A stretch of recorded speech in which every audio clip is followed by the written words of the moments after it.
എല്ലാവർക്കും എൻ്റെ മെയ്ദിനാശംസകൾ. കേരളം ഇപ്പോൾ രൂപം കൊണ്ടത് തൊഴിലാളി വർഗത്തിൻ്റെ കഠിനാധ്വാനത്തിൻ്റെ അടിസ്ഥാനത്തിലാണ്. കർഷകരുടെയും കർഷക തൊഴിലാളികളുടെയും മക്കളായ നാരായണഗുരുവും അയ്യങ്കാളിയും മുതൽ ഇന്നത്തെ മുഖ്യമന്ത്രി വരെയുള്ള തൊഴിലാളികളുടെ മക്കളാണ് കേരളത്തിൻ്റെ ഭാഗധേയം ഇതുവരെ കെട്ടിപ്പടുത്തിട്ടുള്ളത്. എന്നാൽ ഇന്ന് കേരളം അതിതീവ്രമായ ഒരു പ്രതിസന്ധിയിലൂടെ കടന്നുപോവുകയാണ്. ഈ പ്രതിസന്ധി എങ്ങനെയാണ് നമ്മൾ തരണം ചെയ്യേണ്ടത് എന്നുള്ളതിനെക്കുറിച്ചാണ് ഇപ്പോൾ ചർച്ചകളൊക്കെ തന്നെ നടക്കുന്നത്. പ്രതിസന്ധിയെക്കുറിച്ചുള്ള ചർച്ചകൾ ഒരു വശത്തു നിന്നുകൊണ്ട് വിവിധ ശാസ്ത്ര സാങ്കേതിക വിദഗ്ധരും രാഷ്ട്രീയ നേതാക്കളും അതുപോലെ മറ്റ് പലരും ഇപ്പോൾ നടത്തിക്കൊണ്ടിരിക്കുമ്പോൾ, അതേസമയം തന്നെ ശാസ്ത്ര സാഹിത്യ പരിഷത്തിനെ പോലെയുള്ള സംഘടനകൾ ഇതിൽ സജീവമായിട്ട് വരുന്നുണ്ട് എന്നുള്ളത് വളരെ ആഹ്ലാദകരമായിട്ടുള്ള സംഗതികളിലൊന്നാണ്. എന്നെ സംബന്ധിച്ചിടത്തോളം ഞാനൊരു ചരിത്ര വിദ്യാർത്ഥിയാണ്. അതുകൊണ്ട് തന്നെ സാങ്കേതിക തലത്തിൽ ഇമാതിരി കാര്യങ്ങളെക്കുറിച്ചുള്ള പറയാനുള്ള ഒരവഗാഹമുണ്ടെന്ന് ഞാൻ അവകാശപ്പെടുന്നില്ല. പക്ഷെ അതേസമയം തന്നെ ഇവിടെ നടന്നുകൊണ്ടിരിക്കുന്ന ചില കാര്യങ്ങളെ അടിസ്ഥാനപ്പെടുത്തിക്കൊണ്ട് ചില രൂപരേഖ ഇന്നത്തെ അവസ്ഥയിൽ നമ്മൾ നേരിടുന്ന പ്രശ്നങ്ങളെക്കുറിച്ചുള്ള ശാസ്ത്ര സാങ്കേതിക വിദഗ്ധരുടെയും രാഷ്ട്രീയ നേതാക്കളുടെയും ഒക്കെ തന്നെ ചർച്ചകൾ നടന്നു വരികയാണ്. അതിൻ്റെ ഇടയിൽ കൂടി ശാസ്ത്ര സാഹിത്യ പരിഷത്തിൻ്റെ ഇത്തരത്തിലുള്ള ഒരു ചർച്ച വളരെ ആഹ്ലാദകരമായിട്ടുള്ള സംഗതിയാണ്. നാം ഇപ്പോൾ നേരിടുന്ന പ്രശ്നങ്ങളിൽ ചിലത് നമ്മുടെ മുഖ്യമന്ത്രി ഇപ്പോൾ തന്നെ അദ്ദേഹത്തിൻ്റെ വാർത്താ സമ്മേളനങ്ങളിലൂടെ പ്രഖ്യാപിച്ചു കഴിഞ്ഞിട്ടുണ്ട്. ചിലത് നമ്മളുടെ മറ്റ് ചർച്ചകളിലൂടെയും വളർന്നു വരുന്നുണ്ട്. ഇവയൊക്കെ ആസ്പദമാക്കിയിട്ടുള്ള ഒരു പൊതു രൂപരേഖ, നമ്മളിവിടെ എന്താണ്, ഇന്നത്തെ പ്രശ്നങ്ങൾ എന്താണ് എന്നുള്ളതിനെക്കുറിച്ച് പറയാനാണ് ഞാൻ ശ്രമിക്കുക. അതിലൊന്ന്, കഴിഞ്ഞ ഒരു മാസക്കാലമായി കേരളം നേരിടുന്ന ലോക്ക്ഡൗണിൻ്റെ പശ്ചാത്തലത്തിൽ ഒന്ന് രണ്ട് കാര്യങ്ങൾ വളരെ പ്രകടമായി വന്നിരിക്കുകയാണ്. ഒന്ന്, കേരളത്തിൻ്റെ പ്രധാനപ്പെട്ട ധനാഗമ മാർഗം, അതിൻ്റെ ഭാഗമായിട്ട് നിൽക്കുന്ന നിരവധി കാര്യങ്ങൾ, അവ കിടക്കുന്നത് നിത്യോപയോഗ വസ്തുക്കളിലാണ്. പ്രധാനമായിട്ടും കാർഷിക മേഖലയിൽ, ഭക്ഷ്യ മേഖലയിൽ. കേരളത്തിലുള്ള ഭക്ഷ്യ വസ്തുക്കളിൽ നല്ലൊരു ശതമാനവും ഇന്നും കേരളത്തിൻ്റെ പുറത്തു നിന്നാണ് വന്നുകൊണ്ടിരിക്കുന്നത്. പച്ചക്കറിയും മുട്ടയും അടക്കമുള്ള വിവിധ തരത്തിലുള്ള വസ്തുക്കൾ നമുക്ക് പുറത്തു നിന്നാണ് കിട്ടിക്കൊണ്ടിരിക്കുന്നത്. ഏതെങ്കിലും കാരണവശാൽ നിരന്തരമായിട്ട് കേരളത്തിന് പുറത്തു നിന്ന് വരുന്ന വ്യത്യസ്ത തരത്തിലുള്ള പാഴ്സൽ ലോറികൾ നമുക്ക് ഇവിടെ ഇല്ലാതായി പോയാൽ, ഇവിടെ കടന്നു വരാൻ സാധിക്കാതായി പോയി കഴിഞ്ഞാൽ, അതോടുകൂടി നമ്മളുടെ ഇവിടുത്തെ ഭക്ഷ്യ വിതരണവും നിത്യോപയോഗ വസ്തുക്കളുടെ വിതരണവും പൂർണ്ണമായും സ്തംഭിക്കുമെന്നുള്ള അവസ്ഥ ഇപ്പോഴും നിലനിൽക്കുന്നുണ്ട്. രണ്ടാമത്തൊരു പ്രധാനപ്പെട്ട കാര്യം നമ്മളുടെ തൊഴിലാളികളാണ്. തൊഴിലാളികൾ ഇപ്പോൾ ചർച്ചാ വിഷയമായിക്കൊണ്ടിരിക്കുകയാണ്. കാരണം ഏതാണ്ട് എത്രയാണെന്ന് നമുക്കിപ്പോഴും അറിഞ്ഞുകൂടാ.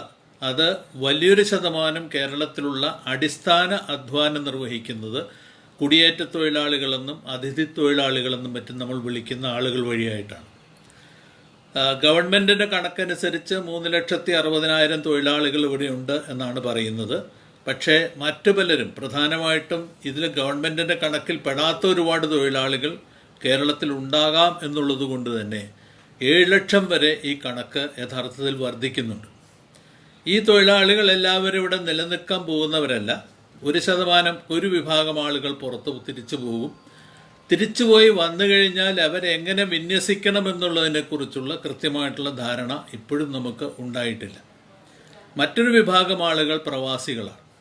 പ്രവാസികളിൽ നിന്നുള്ള വലിയൊരു വിഭാഗം ആളുകൾ തിരിച്ചു വരുന്നുണ്ട് എന്നിപ്പോൾ തന്നെ സൂചന നമുക്ക് കിട്ടിയിട്ടുണ്ട്. ഈ പ്രവാസികളിൽ നിന്നുള്ള സൂചനകൾ കാണിക്കുന്ന ഒരു പ്രധാനപ്പെട്ട കാര്യം, അതിലൊരു വിഭാഗം ആളുകളെങ്കിലും തൊഴിൽ നഷ്ടപ്പെട്ട് തിരിച്ചു വരുന്നവരാണ് എന്നുള്ളതാണ്. അവരെത്രയാണ് എന്നുള്ളതിനെക്കുറിച്ച് കൃത്യമായ ഒരു ഫൈനൽ രൂപം ഇതുവരെ വന്നിട്ടില്ല. പക്ഷെ 56,000 എന്നുള്ളൊരു കണക്ക് മുഖ്യമന്ത്രി പറയുകയുണ്ടായി. യഥാർത്ഥത്തിൽ അതിൽ വളരെ കൂടുതലുണ്ടാകാം. അങ്ങനെയാണെന്നുണ്ടെങ്കിൽ ഈ തൊഴിലാളികളെ എങ്ങനെ പുനരധിവസിപ്പിക്കണം എന്നുള്ളത് പ്രധാനപ്പെട്ട മറ്റൊരു പ്രശ്നമായിട്ട് വരും. അപ്പോൾ ഇപ്പോൾ നമ്മളുടെ ആളുകൾ പ്രധാനമായിട്ടും ചർച്ച ചെയ്തു വരുന്നത്, ഒന്ന് ഭക്ഷ്യ നിത്യോപയോഗ വസ്തു സാധനങ്ങളിലുള്ള പ്രതിസന്ധി, 2 തൊഴിൽ മേഖലയിൽ വന്നുകൊണ്ടിരിക്കുന്ന മാറ്റങ്ങൾ, ഏത് തരത്തിലാണ് ഈ തൊഴിൽ മേഖലയെ നമ്മൾ കൈകാര്യം ചെയ്യാൻ പോകുന്നത് എന്നുള്ളതിനെക്കുറിച്ചുള്ള ചർച്ച. ഇങ്ങനെയുള്ള ഈ 2 ചർച്ചകൾ നടക്കുമ്പോൾ അത് വിരൽ ചൂണ്ടുന്ന മറ്റൊരുപാട് കാര്യങ്ങളുണ്ട് എന്നാണ് തോന്നുന്നത്. അതിലൊന്ന്, കഴിഞ്ഞ ഒരു 10-30 വർഷക്കാലത്തിൻ്റെ ഇടയിൽ പ്രധാനമായിട്ടും ഭൂപരിഷ്കാരം എന്ന് നമ്മൾ വിളിക്കുന്ന മാറ്റങ്ങളുടെ പശ്ചാത്തലത്തിൽ നിന്നുകൊണ്ട് കേരളം അടിസ്ഥാനപരമായിട്ട് എൻ്റെ വ്യക്തിപരമായ അഭിപ്രായത്തിൽ ഒരു മുതലാളിത്ത പാതയിലൂടെ ഇപ്പോൾ കടന്നുപോയിക്കൊണ്ടിരിക്കുകയാണ്. ഈ മുതലാളിത്ത പാത പക്ഷെ അതേസമയം തന്നെ കേരളത്തിൻ്റെ അകത്ത് തൊഴിൽദായക സ്വഭാവമുള്ള ഒരു പാതയായി മാറിയിട്ടില്ല എന്നുള്ളൊരു വസ്തുതയാണ്. അപ്പോൾ അതുകൊണ്ട് തന്നെ നമുക്കൊരു വശത്ത് കേരളത്തിന് പുറത്തു നിന്നുള്ള തൊഴിലാളികളെ അടിസ്ഥാന മേഖലകളിൽ, അതായത് വ്യവസായ മേഖലകളിലല്ല, അതുപോലെ തന്നെ ആർട്ടിസാൻ പോലെയുള്ള മേഖലകളിലല്ല, പക്ഷെ അതിൽ താഴെയുള്ള അടിസ്ഥാന തൊഴിൽ മേഖലകളിലേക്ക് അവരെ വിന്യസിപ്പിക്കേണ്ടി വരുന്നൊരവസ്ഥ കേരളത്തിലുണ്ട്. എന്ന് പറഞ്ഞാൽ നിരന്തരമായ തൊഴിലില്ലാത്ത, നിത്യസ്വഭാവമുള്ള തൊഴിലില്ലാത്ത, മറ്റ് പ്രാദേശിക തലത്തിലുള്ള കാഷ്വൽ ലേബർ എന്നൊക്കെ വിളിക്കുന്ന മേഖലകളിലായിട്ട് ഇവർ വിന്യസിപ്പിക്കേണ്ടി വരുന്നുണ്ട്. ഈ കാഷ്വൽ ലേബർ എന്ന് പറയുന്നവർ എന്ത് ചെയ്യണം, ഏത് രൂപത്തിലേക്ക് മാറ്റണം, അത്തരത്തിലുള്ള മേഖലകൾ എന്തെല്ലാമാണ്, അവയെങ്ങനെയാണ് അവയെ യഥാർത്ഥത്തിൽ ആസൂത്രണം ചെയ്യേണ്ടത്, പെറ്റി പ്രൊഡക്ഷൻ എന്നൊക്കെ ഒരു കാലത്ത് വിളിച്ചിരുന്ന സംഗതി എങ്ങനെ ആസൂത്രണം ചെയ്യണം എന്നുള്ളതിനെക്കുറിച്ചുള്ള കൃത്യമായിട്ടുള്ള ഒരു രൂപരേഖ നമുക്കിപ്പോൾ ഇല്ല. അതിപ്പോൾ ഉണ്ടാകേണ്ട ഒരവസ്ഥ ചർച്ചയിൽ ഇപ്പോൾ വന്നുകൊണ്ടിരിക്കുകയാണ്. അതായത് ഭക്ഷ്യ കൃഷി മുതൽ, മുട്ട മുതൽ, പാല് മുതൽ, കോഴി മുതൽ, താറാവ് മുതൽ സകല മേഖലകളെക്കുറിച്ചും ഒരുപക്ഷെ നമ്മുടെ നിത്യജീവിതത്തിന് ആവശ്യമായിട്ട് എല്ലാ വസ്തുക്കളും കേരളത്തിൻ്റെ അകത്ത് എങ്ങനെ ഉൽപ്പാദിപ്പിക്കണം, അതിനാവശ്യമായിട്ടുള്ള രൂപങ്ങൾ എന്തൊക്കെയാണ്. ഇപ്പോൾ തരിശുഭൂമി കൃഷി ചെയ്യണമെന്ന് നമ്മളോട് പറഞ്ഞിരിക്കുകയാണ്. തരിശുഭൂമി കൃഷി ചെയ്യുമ്പോൾ തരിശുഭൂമി എങ്ങനെ കണ്ടെത്തും, അവയെങ്ങനെ യഥാർത്ഥത്തിൽ ആസൂത്രണം ചെയ്ത് കൊണ്ടുവരും, അതിന് തദ്ദേശ സ്വയംഭരണ സ്ഥാപനങ്ങൾ എങ്ങനെ പ്രയോജനപ്പെടുത്താം, അതല്ലാത്ത വ്യത്യസ്ത തരത്തിലുള്ള ഹരിത സംഘങ്ങൾ, കൂട്ടങ്ങൾ, ഹരിത സേനകൾ തുടങ്ങിയിട്ടുള്ള പലതരത്തിലുള്ള സംഗതികളുണ്ട്, അവയെ എങ്ങനെ ഉപയോഗപ്പെടുത്താം. ഇതിനെക്കുറിച്ചുള്ള വളരെ വിശദമായ ചർച്ചകൾ ഇന്ന് ആവശ്യമായി വന്നിരിക്കുകയാണ്. ചർച്ചകളല്ല, അതിനേക്കാൾ പ്രധാനമായിട്ട് നമ്മുടെ നാട്ടിൽ പ്രാദേശിക തലത്തിലുള്ള നിരവധി പ്രയോഗ രീതികൾ എന്ന് പറയുന്നത് ഇപ്പോൾ ആവശ്യമായിട്ട് വന്നിരിക്കുകയാണ്. ഈ പ്രയോഗ രീതികൾ എങ്ങനെയാകണം എന്നുള്ളതിനെക്കുറിച്ചുള്ള വളരെ സീരിയസ് ആയിട്ടുള്ള ഒരു അന്വേഷണം ഇപ്പോൾ വേണ്ടതാണ് എന്നുള്ളതാണ് ഒരു പ്രധാനപ്പെട്ട കാര്യം. ഇതിനോടൊപ്പം തന്നെയാണ് പുറത്തുനിന്ന് വരുന്ന പ്രവാസികൾ തിരിച്ചു വരികയാണെങ്കിൽ അവരെല്ലാവരും തിരിച്ചു വന്ന് ഇവിടെ താമസിച്ചുകൊള്ളണം നിർബന്ധമില്ല. പലരും തിരിച്ചു പോകാം, പലരും യഥാർത്ഥത്തിൽ അവിടെ താമസിക്കുന്നതാണ് കൂടുതൽ സൗകര്യമെന്ന് കാണാം. ചിലർ തിരിച്ചു വന്നിട്ട് ഇവിടെ തന്നെ തങ്ങാനായിരിക്കും. ഇവരുടെ സ്കിൽ എന്താണ് എന്നുള്ളതിനെക്കുറിച്ച് നമുക്ക് യാതൊരു ധാരണ ഇപ്പോഴില്ല. ഒരു ഉദാഹരണം പറയുകയാണെങ്കിൽ, നമ്മളെ സംബന്ധിച്ചിടത്തോളം വ്യത്യസ്ത മേഖലകളിൽ പണിയെടുക്കുന്നവർ, അത് യഥാർത്ഥത്തിൽ പരിശോധിക്കപ്പെടേണ്ട മറ്റൊരു പ്രധാനപ്പെട്ട കാര്യമാണ്. വ്യത്യസ്ത മേഖലകളിൽ പ്രവാസികളുടെ ഇടയിൽ പണിയെടുക്കുന്നവർ ആരൊക്കെയാണ്, ഏതൊക്കെ മേഖലകളിലാണ് അവർ പണിയെടുക്കുന്നത് എന്നുള്ളതിനെക്കുറിച്ചുള്ള പൂർണ്ണമായിട്ടുള്ളൊരു സ്റ്റാറ്റിസ്റ്റിക്സ് ആരുടെ കയ്യിലുണ്ട് എന്നുള്ളത് പരിശോധിക്കേണ്ട മറ്റൊരു കാര്യമാണ്. അങ്ങനെ ഒന്നുണ്ടോ എന്ന് എനിക്ക് അറിഞ്ഞുകൂടാ, ഉണ്ടായിരിക്കാം. അങ്ങനെ വരുമ്പോൾ അത്തരത്തിലുള്ള സ്റ്റാറ്റിസ്റ്റിക്സിന് ആവശ്യം ഉണ്ടായി വരുന്നു എന്നുള്ളതാണ്. കാരണം അങ്ങനെയുള്ള ആളുകൾ തിരിച്ചു വരികയാണെങ്കിൽ അവരവർക്ക് പരിചയമുള്ള, അവരവർക്ക് സ്കില്ലുള്ള മേഖലകളിൽ പുനരധിവസിപ്പിക്കാനുള്ളൊരു സംവിധാനം, അതെങ്ങനെയാകണം എന്നുള്ളതിനെക്കുറിച്ചുള്ള ചർച്ചയും ഇതിനോടൊപ്പം തന്നെ നടക്കേണ്ടതാണ്. അങ്ങനെ വല്ലതും ഇതുവരെ നടന്നിട്ടുണ്ടോ എന്ന് നമുക്കറിഞ്ഞുകൂടാ. പക്ഷെ അത്തരത്തിലുള്ള ഒരു സ്കിൽഡ് വർക്കേഴ്സിൻ്റെ ഒരു പൂർണ്ണമായിട്ടുള്ള രൂപം എന്ന് പറയുന്ന ആവശ്യമാണ്. ഒരു പക്ഷേ ലോക കേരള സഭ തുടങ്ങിയിട്ടുള്ള സംഗതികളിലൊക്കെ നടന്നു കാണും. പക്ഷെ അതിനേക്കാൾ താഴെത്തട്ടിലുള്ള പ്രായോഗിക തലത്തിലുള്ള ഏറ്റവും താഴെത്തട്ടിലുള്ള തൊഴിലാളികളുടെ സ്കിൽ എന്താണ് എന്നുള്ളതിനെക്കുറിച്ചുള്ള ഒരു അന്വേഷണം ഇതിനോടൊപ്പം തന്നെ ആവശ്യമായി വരുന്ന മറ്റൊരു പ്രധാനപ്പെട്ട കാര്യമാണ്. അതിൻ്റെ അടിസ്ഥാനത്തിൽ നമ്മുടെ എക്കോണമിയുടെ വളർച്ച എന്ന് പറയുന്നത് സ്വാഭാവികമായിട്ടും ഇത്തരത്തിലുള്ള നിത്യജീവിത മേഖലകളുടെ അടിസ്ഥാനത്തിലാവണം.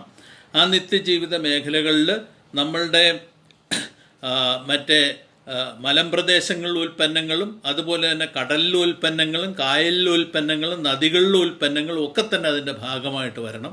അത്തരത്തിലുള്ള ഒരു സമഗ്രമായിട്ടുള്ള ഒരു ആസൂത്രണം ഇപ്പോൾ ആവശ്യമായിട്ട് വന്നിരിക്കുകയാണ് എന്നാണ് തോന്നുന്നത്. ഇതിനോടൊപ്പം തന്നെ മറ്റൊരു പ്രധാനപ്പെട്ട മേഖല എന്ന് പറയുന്നത് കേരളത്തിനെ സംബന്ധിച്ചിടത്തോളം ഇന്നത്തെ അവസ്ഥയിൽ കേരളം ഒരു വലിയൊരളവ് വരെ കോവിഡിനെ, നീപ വൈറസിനെ ഒക്കെ തന്നെ അതിജീവിച്ച ഒരു സമൂഹം എന്നുള്ള നിലയിൽ ഇമ്മ്യൂണോളജിക്കലി സ്റ്റേബിൾ ആണ് എന്നുള്ളൊരു തോന്നൽ നമുക്കൊക്കെ ഉണ്ടാവും.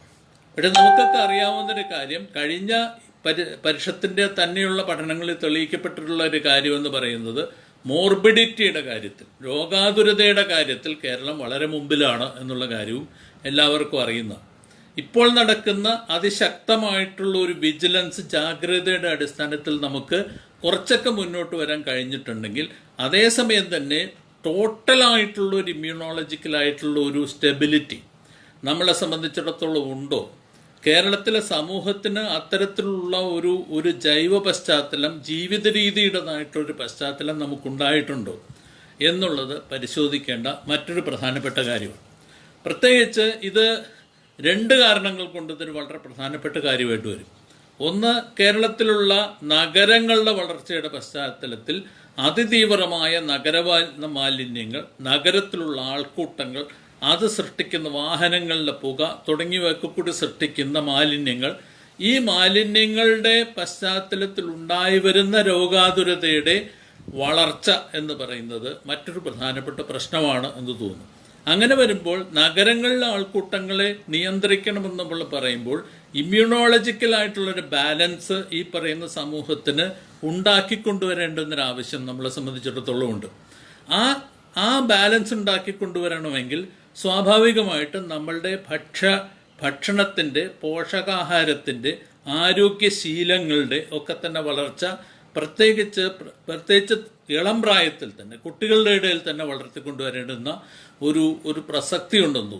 അപ്പോൾ അതിൻ്റെ അടിസ്ഥാനത്തിൽ ഇന്നൊരു പക്ഷേ വേണ്ടത്ര ഇല്ല എന്ന് തോന്നുന്ന ഹെൽത്ത് വർക്കർ എന്നൊക്കെ പറയുന്ന ആളിൻ്റെ കൂടാതെ ന്യൂട്രീഷൻ എക്സ്പെർട്ട് എന്ന് പറയുന്ന അത്തരത്തിലുള്ള മേഖലകളെക്കുറിച്ച് കൃത്യമായി റിസർച്ച് ചെയ്തിട്ടുള്ള ആളുകളുടെ വളർച്ച എന്ന് പറയുന്നത് നമ്മളെ സംബന്ധിച്ചിടത്തോളം വളരെ പ്രധാനമാണ്.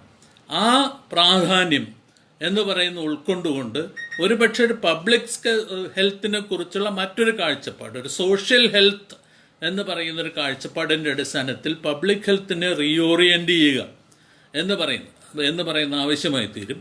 ആ പബ്ലിക് ഹെൽത്തിനെ കുറിച്ചുള്ള നമ്മളുടെ അടിസ്ഥാന മേഖലകളിലെ നിലനിൽപ്പ് കൊണ്ട് തന്നെയാണ് നമുക്ക് യഥാർത്ഥത്തിൽ വലിയൊരളവ് വരെ ഇന്നത്തെ കോവിഡിനെ അതിജീവിക്കാൻ കഴിഞ്ഞത്.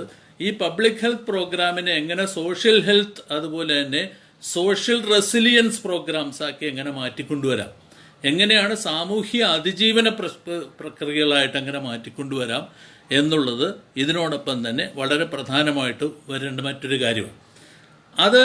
അത് വരുമ്പോൾ വേറൊരു കാര്യം കൂടി, റെസിലിയൻസ് അല്ലെങ്കിൽ അതിജീവനം എന്ന് പറയുമ്പോൾ പ്രധാനമായിട്ട് വരും. 2 പ്രളയങ്ങളെ നമ്മൾ അതിജീവിച്ചു.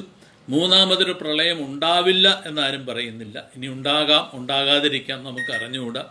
ഏതായാലും ക്ലൈമാറ്റിക് ചേഞ്ചിൻ്റെ, കാലാവസ്ഥാ വ്യതിയാനത്തിൻ്റെ പശ്ചാത്തലത്തിൽ, കേരളത്തിൻ്റെ അതിലോലമായ പരിസ്ഥിതി ഉപരിതലത്തിൻ്റെ പശ്ചാത്തലത്തിൽ ഏത് വിധേനയും ചെറിയ തരത്തിലുള്ള പ്രശ്നങ്ങൾ പോലും ഉദാഹരണത്തിന് വലിയ പ്രകൃതിക്ഷോഭങ്ങളായിട്ട് മാറാവുന്നൊരവസ്ഥ കേരളത്തിനെ സംബന്ധിച്ചിടത്തോളം ഉണ്ട്.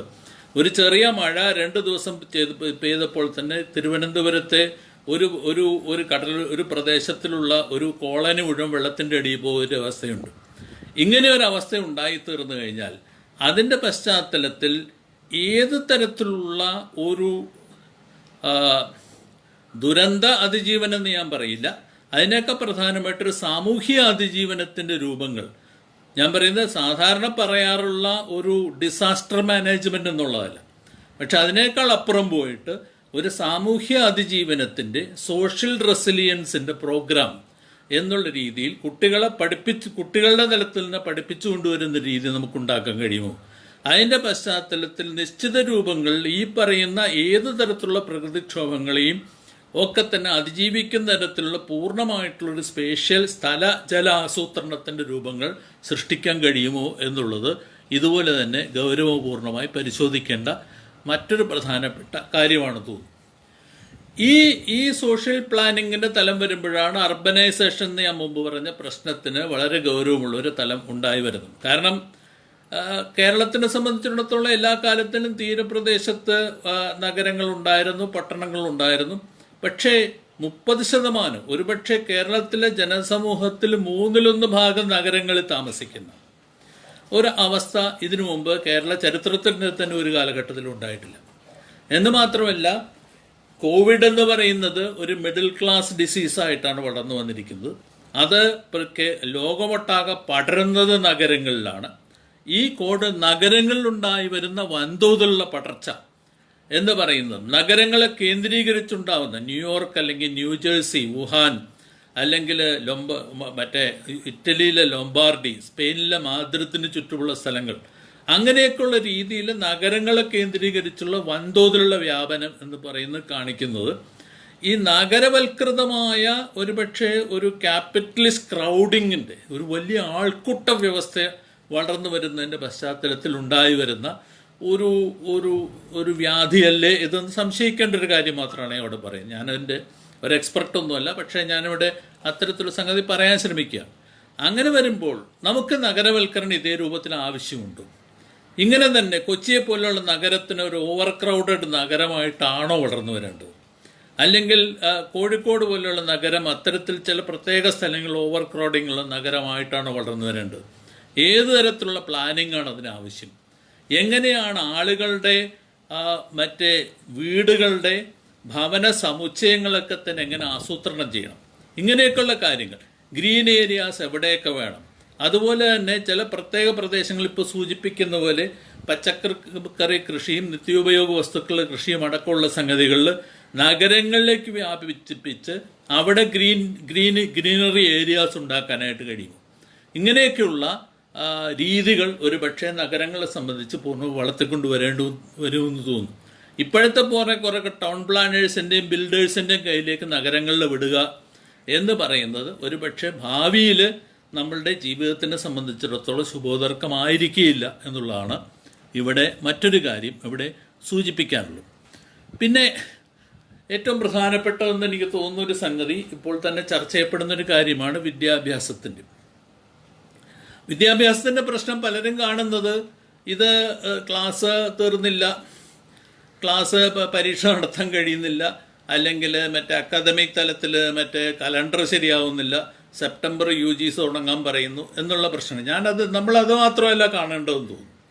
അതൊക്കെ തന്നെ ഒരു പക്ഷെ പരിഹരിക്കാൻ കഴിയാവുന്ന പ്രശ്നമായിരിക്കാം. പക്ഷെ അതിനോടൊപ്പം തന്നെ പ്രധാനപ്പെട്ട 2 പ്രശ്നങ്ങൾ ഇപ്പോൾ തന്നെ വളർന്നു വന്നിട്ടുണ്ട്. ഒന്ന് ആയിട്ട് കാണുന്നത് ഒരർത്ഥത്തിൽ പറഞ്ഞ ഓൺലൈൻ ടീച്ചിങ്ങിനോട്ടുള്ള ഒരു വലിയൊരു അഭിനിവേശമാണ്. ഞാനത് തെറ്റാണെന്ന് പറയുന്നില്ല. ഒരു പക്ഷേ വലിയ വൻതോതിൽ ഓൺലൈൻ ടീച്ചിങ് ഇല്ലാതെ പാഠഭാഗങ്ങൾ തീർക്കാൻ കഴിയില്ല എന്നൊരു തോന്നലുണ്ടാവും. പക്ഷേ അതേസമയം തന്നെ നമ്മളിവിടെ മറ്റൊരു പ്രധാനപ്പെട്ട പ്രതിസന്ധി ഇതോടൊപ്പം തന്നെ അഭിമുഖീകരിക്കുന്നു. ഒരു സ്കൂൾ എന്ന് പറഞ്ഞാൽ ആൾക്കൂട്ട സമുച്ചയം, നമുക്കതിനെ നിഷേധിക്കാൻ കഴിയില്ല. ഇപ്പോൾ 3000-ഓ 4000-ഓ കുട്ടികൾ ഒരുമിച്ച് വരുന്നു, ഒരുമിച്ച് കളിക്കുന്നു, ഒരുമിച്ച് ഇടപഴകുന്നു, ഒരുമിച്ച് സംസാരിക്കുന്നു, ഒരുമിച്ച് അവരുടെ നിത്യവൃത്തികളൊക്കെ തന്നെ ഒരു പ്രത്യേക സമയത്തിനുള്ളിൽ ചെയ്തു തീർക്കുന്നു. കോവിഡ് എന്ന് പറയുന്ന സംഗതി അതിനെതിരായിട്ടുള്ളൊരു മൂവായിട്ട് മാറിക്കൊണ്ടിരിക്കുകയാണ്. അങ്ങനെ വരുമ്പോൾ ഏത് തരത്തിലുള്ള സ്കൂൾ നമുക്ക്, അതേസമയം തന്നെ സ്കൂളുകൾ നമുക്ക് ഒഴിവാക്കാനും കഴിയില്ല. കാരണം ഓൺലൈൻ ടീച്ചിങ്ങിൻ്റെ ഫലമായിട്ട് പേരൻ്റൽ കെയറിൻ്റെ അടിസ്ഥാനത്തിലുള്ള ടീച്ചിങ് എന്ന് പറയുന്നത് പലർക്കും ഇഷ്ടമായിരിക്കും. പ്രത്യേകിച്ച് രക്ഷിതാക്കളെ സംബന്ധിച്ചിടത്തോളം വളരെ താല്പര്യമുള്ള കാര്യം. കുട്ടി എവിടെയും പോകില്ല, കുട്ടി വീട്ടിലിരിക്കുന്നുള്ളൊരു സൗകര്യം ഉണ്ടായിരിക്കും. പക്ഷേ അതേസമയം തന്നെ കുട്ടിയുടെ സാമൂഹ്യമായ വളർച്ചയെ സംബന്ധിച്ചിടത്തോളം നമുക്ക് അത്തരത്തിലുള്ള സംവിധാനത്തിനോട് യോജിക്കാൻ കഴിയില്ല. അതിന് പകരം അങ്ങനെ വരുമ്പോൾ ഏത് തരത്തിലുള്ള ഓപ്റ്റിമൽ സ്കൂൾ സ്ട്രെങ്ത് എന്തായിരിക്കണം? എത്ര കുട്ടികളെ ഒരു സ്കൂളിൽ പഠിപ്പിക്കാം, എത്ര ടീച്ചേഴ്സ് വേണം, സ്കൂൾ ടീച്ചർ റേഷ്യോ എന്തായിരിക്കണം, എന്തൊക്കെ പഠിപ്പിക്കണം, ഇതൊക്കെ തന്നെ ഗൗരവപൂർവ്വം ചർച്ച ചെയ്യേണ്ടുന്ന മറ്റൊരു കാര്യമാണ് എന്ന് തോന്നുന്നു. ഉദാഹരണത്തിന് 4000 കുട്ടികളുള്ള ഒരു വലിയ സ്കൂൾ, ഇപ്പോൾ മറ്റേ തിരുവനന്തപുരത്ത് സെൻറ്റ് മേരീസ് സ്കൂൾ പോലൊരു സ്കൂൾ ഒരു പക്ഷേ പ്രായോഗികമല്ല. പക്ഷേ അതേസമയത്ത് നിരവധി സ്കൂളുകൾ റെസിഡൻഷ്യലായിട്ട് പ്രായോഗികമാണ്. അങ്ങനെ വരുമ്പോൾ ഏത് തരത്തിലുള്ള സ്കൂളുകളായിരിക്കണം അത് തുടങ്ങിയിട്ടുള്ള ചർച്ചകൾ വളർന്നു വരേണ്ടത് ആവശ്യമാണ്. എന്ന് മാത്രമല്ല, നിങ്ങൾക്ക് സ്കൂളുകളിലൂടെ പഠിപ്പിക്കുന്നത് എന്താണെന്നുള്ളത് കൂടി ചർച്ച ചെയ്യപ്പെടണം. ഇന്നത്തെ സാഹചര്യങ്ങളിൽ തൊഴിൽദായക രൂപമുള്ള സംഗതികളാണ് പഠിപ്പിക്കുന്നത്. പക്ഷേ അതേസമയം തന്നെ കുട്ടിയെ അതിജീവനം പഠിപ്പിച്ചിട്ടില്ല. ഉപജീവന മാർഗങ്ങൾ നമ്മൾ എല്ലാവരെയും പഠിപ്പിക്കാൻ ശ്രമിക്കുമ്പോൾ നമ്മൾ അതിജീവന മാർഗങ്ങൾ ഒരു സ്ഥലത്തും പഠിപ്പിക്കുന്നില്ല. കുട്ടിയെ എങ്ങനെ റെസിസ്റ്റ് ചെയ്യണം എന്നുള്ളത് പഠിപ്പിക്കുന്നില്ല. ഈ റെസിസ്റ്റൻസിൻ്റെ രൂപങ്ങൾ എന്തായിരിക്കണമെന്നുള്ളത് പഠിപ്പിക്കുന്നില്ല. ഇതെവിടെ വെച്ചാണ് കുട്ടി പഠിക്കുക? ഒരു പ്രത്യേക തരത്തിലുള്ള ദുരന്തം നേരിടേണ്ടി വന്നു കഴിഞ്ഞാൽ, അല്ലെങ്കിൽ ഒരു ഹെൽത്ത് ഹസാർഡ് നേരിടേണ്ടി വന്നു കഴിഞ്ഞാൽ, മറ്റേതെങ്കിലും തരത്തിലുള്ള പ്രശ്നം നേരിട്ട് കുട്ടി എവിടെ നിന്ന് റെസിസ്റ്റൻസ് പഠിക്കും?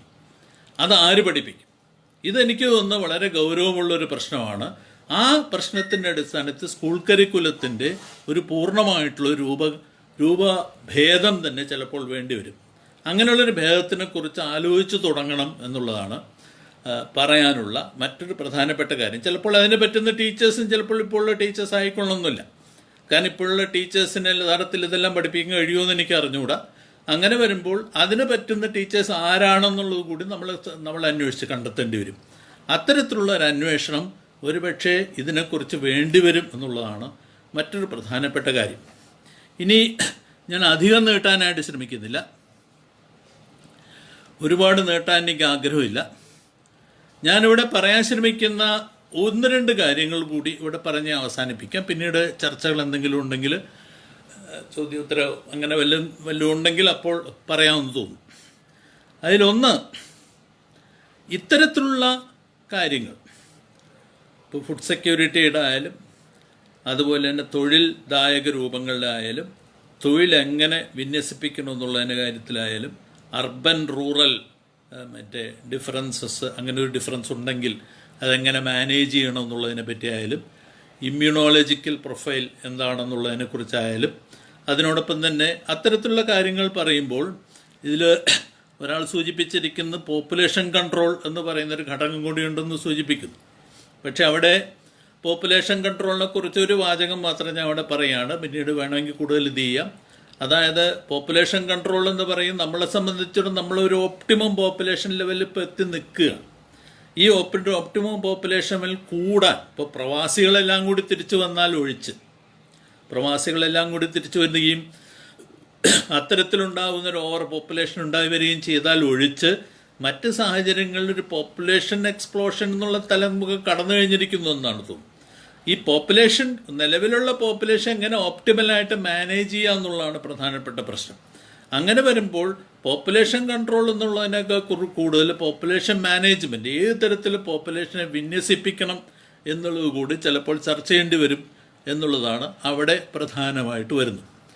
അങ്ങനെ വരുമ്പോൾ ഒരു പ്രധാനപ്പെട്ട കാര്യം, നമ്മളിപ്പോഴത്തെ ഒരു അനുഭവങ്ങളുടെ അടിസ്ഥാനത്തിൽ സൂചിപ്പിക്കേണ്ട ഒരു പ്രധാനപ്പെട്ട കാര്യം, അത് 1-2 പ്രധാനപ്പെട്ട കാര്യങ്ങൾ കൂടി പറഞ്ഞ് ഞാൻ അവസാനിപ്പിക്കുക. അതിലൊന്ന്, ഇത്തരത്തിലുള്ള ചർച്ചകൾക്ക് അതിനൊരു, സത്യം പറഞ്ഞാൽ അതിനൊരു കക്ഷി രാഷ്ട്രീയത്തിൻ്റെ ഭേദമല്ല ഉണ്ട്.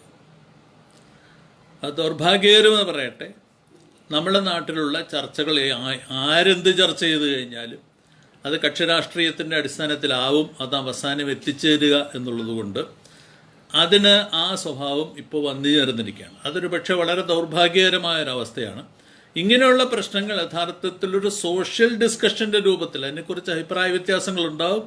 പക്ഷേ അഭിപ്രായ വ്യത്യാസങ്ങൾ ഉണ്ടാവുമെങ്കിലും എല്ലാവരും പങ്കെടുക്കുന്ന ചർച്ചകളുടെ രൂപത്തിൽ അത് നടക്കണം എന്നുള്ളതാണ്. അതിനുള്ള ഇനിഷ്യേറ്റീവ് ആരാണ് എടുക്കേണ്ടതെന്ന് അറിഞ്ഞുകൂടാ. പരിഷത്തിനെ പോലെയുള്ള സംഘടനകളാവാം, അല്ലെങ്കിൽ അത്തരത്തിലുള്ള വേദികളാവാം, ആർക്ക് വേണമെങ്കിലും അതെടുക്കാം. അതാണൊന്ന്.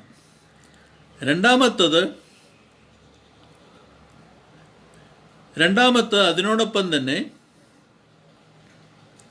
മറ്റൊരു കാര്യം കൂടി ഇവിടെ സൂചിപ്പിക്കുക. ആ കാര്യം എന്ന് പറയുന്നത്, നമുക്കിപ്പോൾ രണ്ട് യഥാർത്ഥത്തിലുള്ള രൂപങ്ങളുണ്ട്.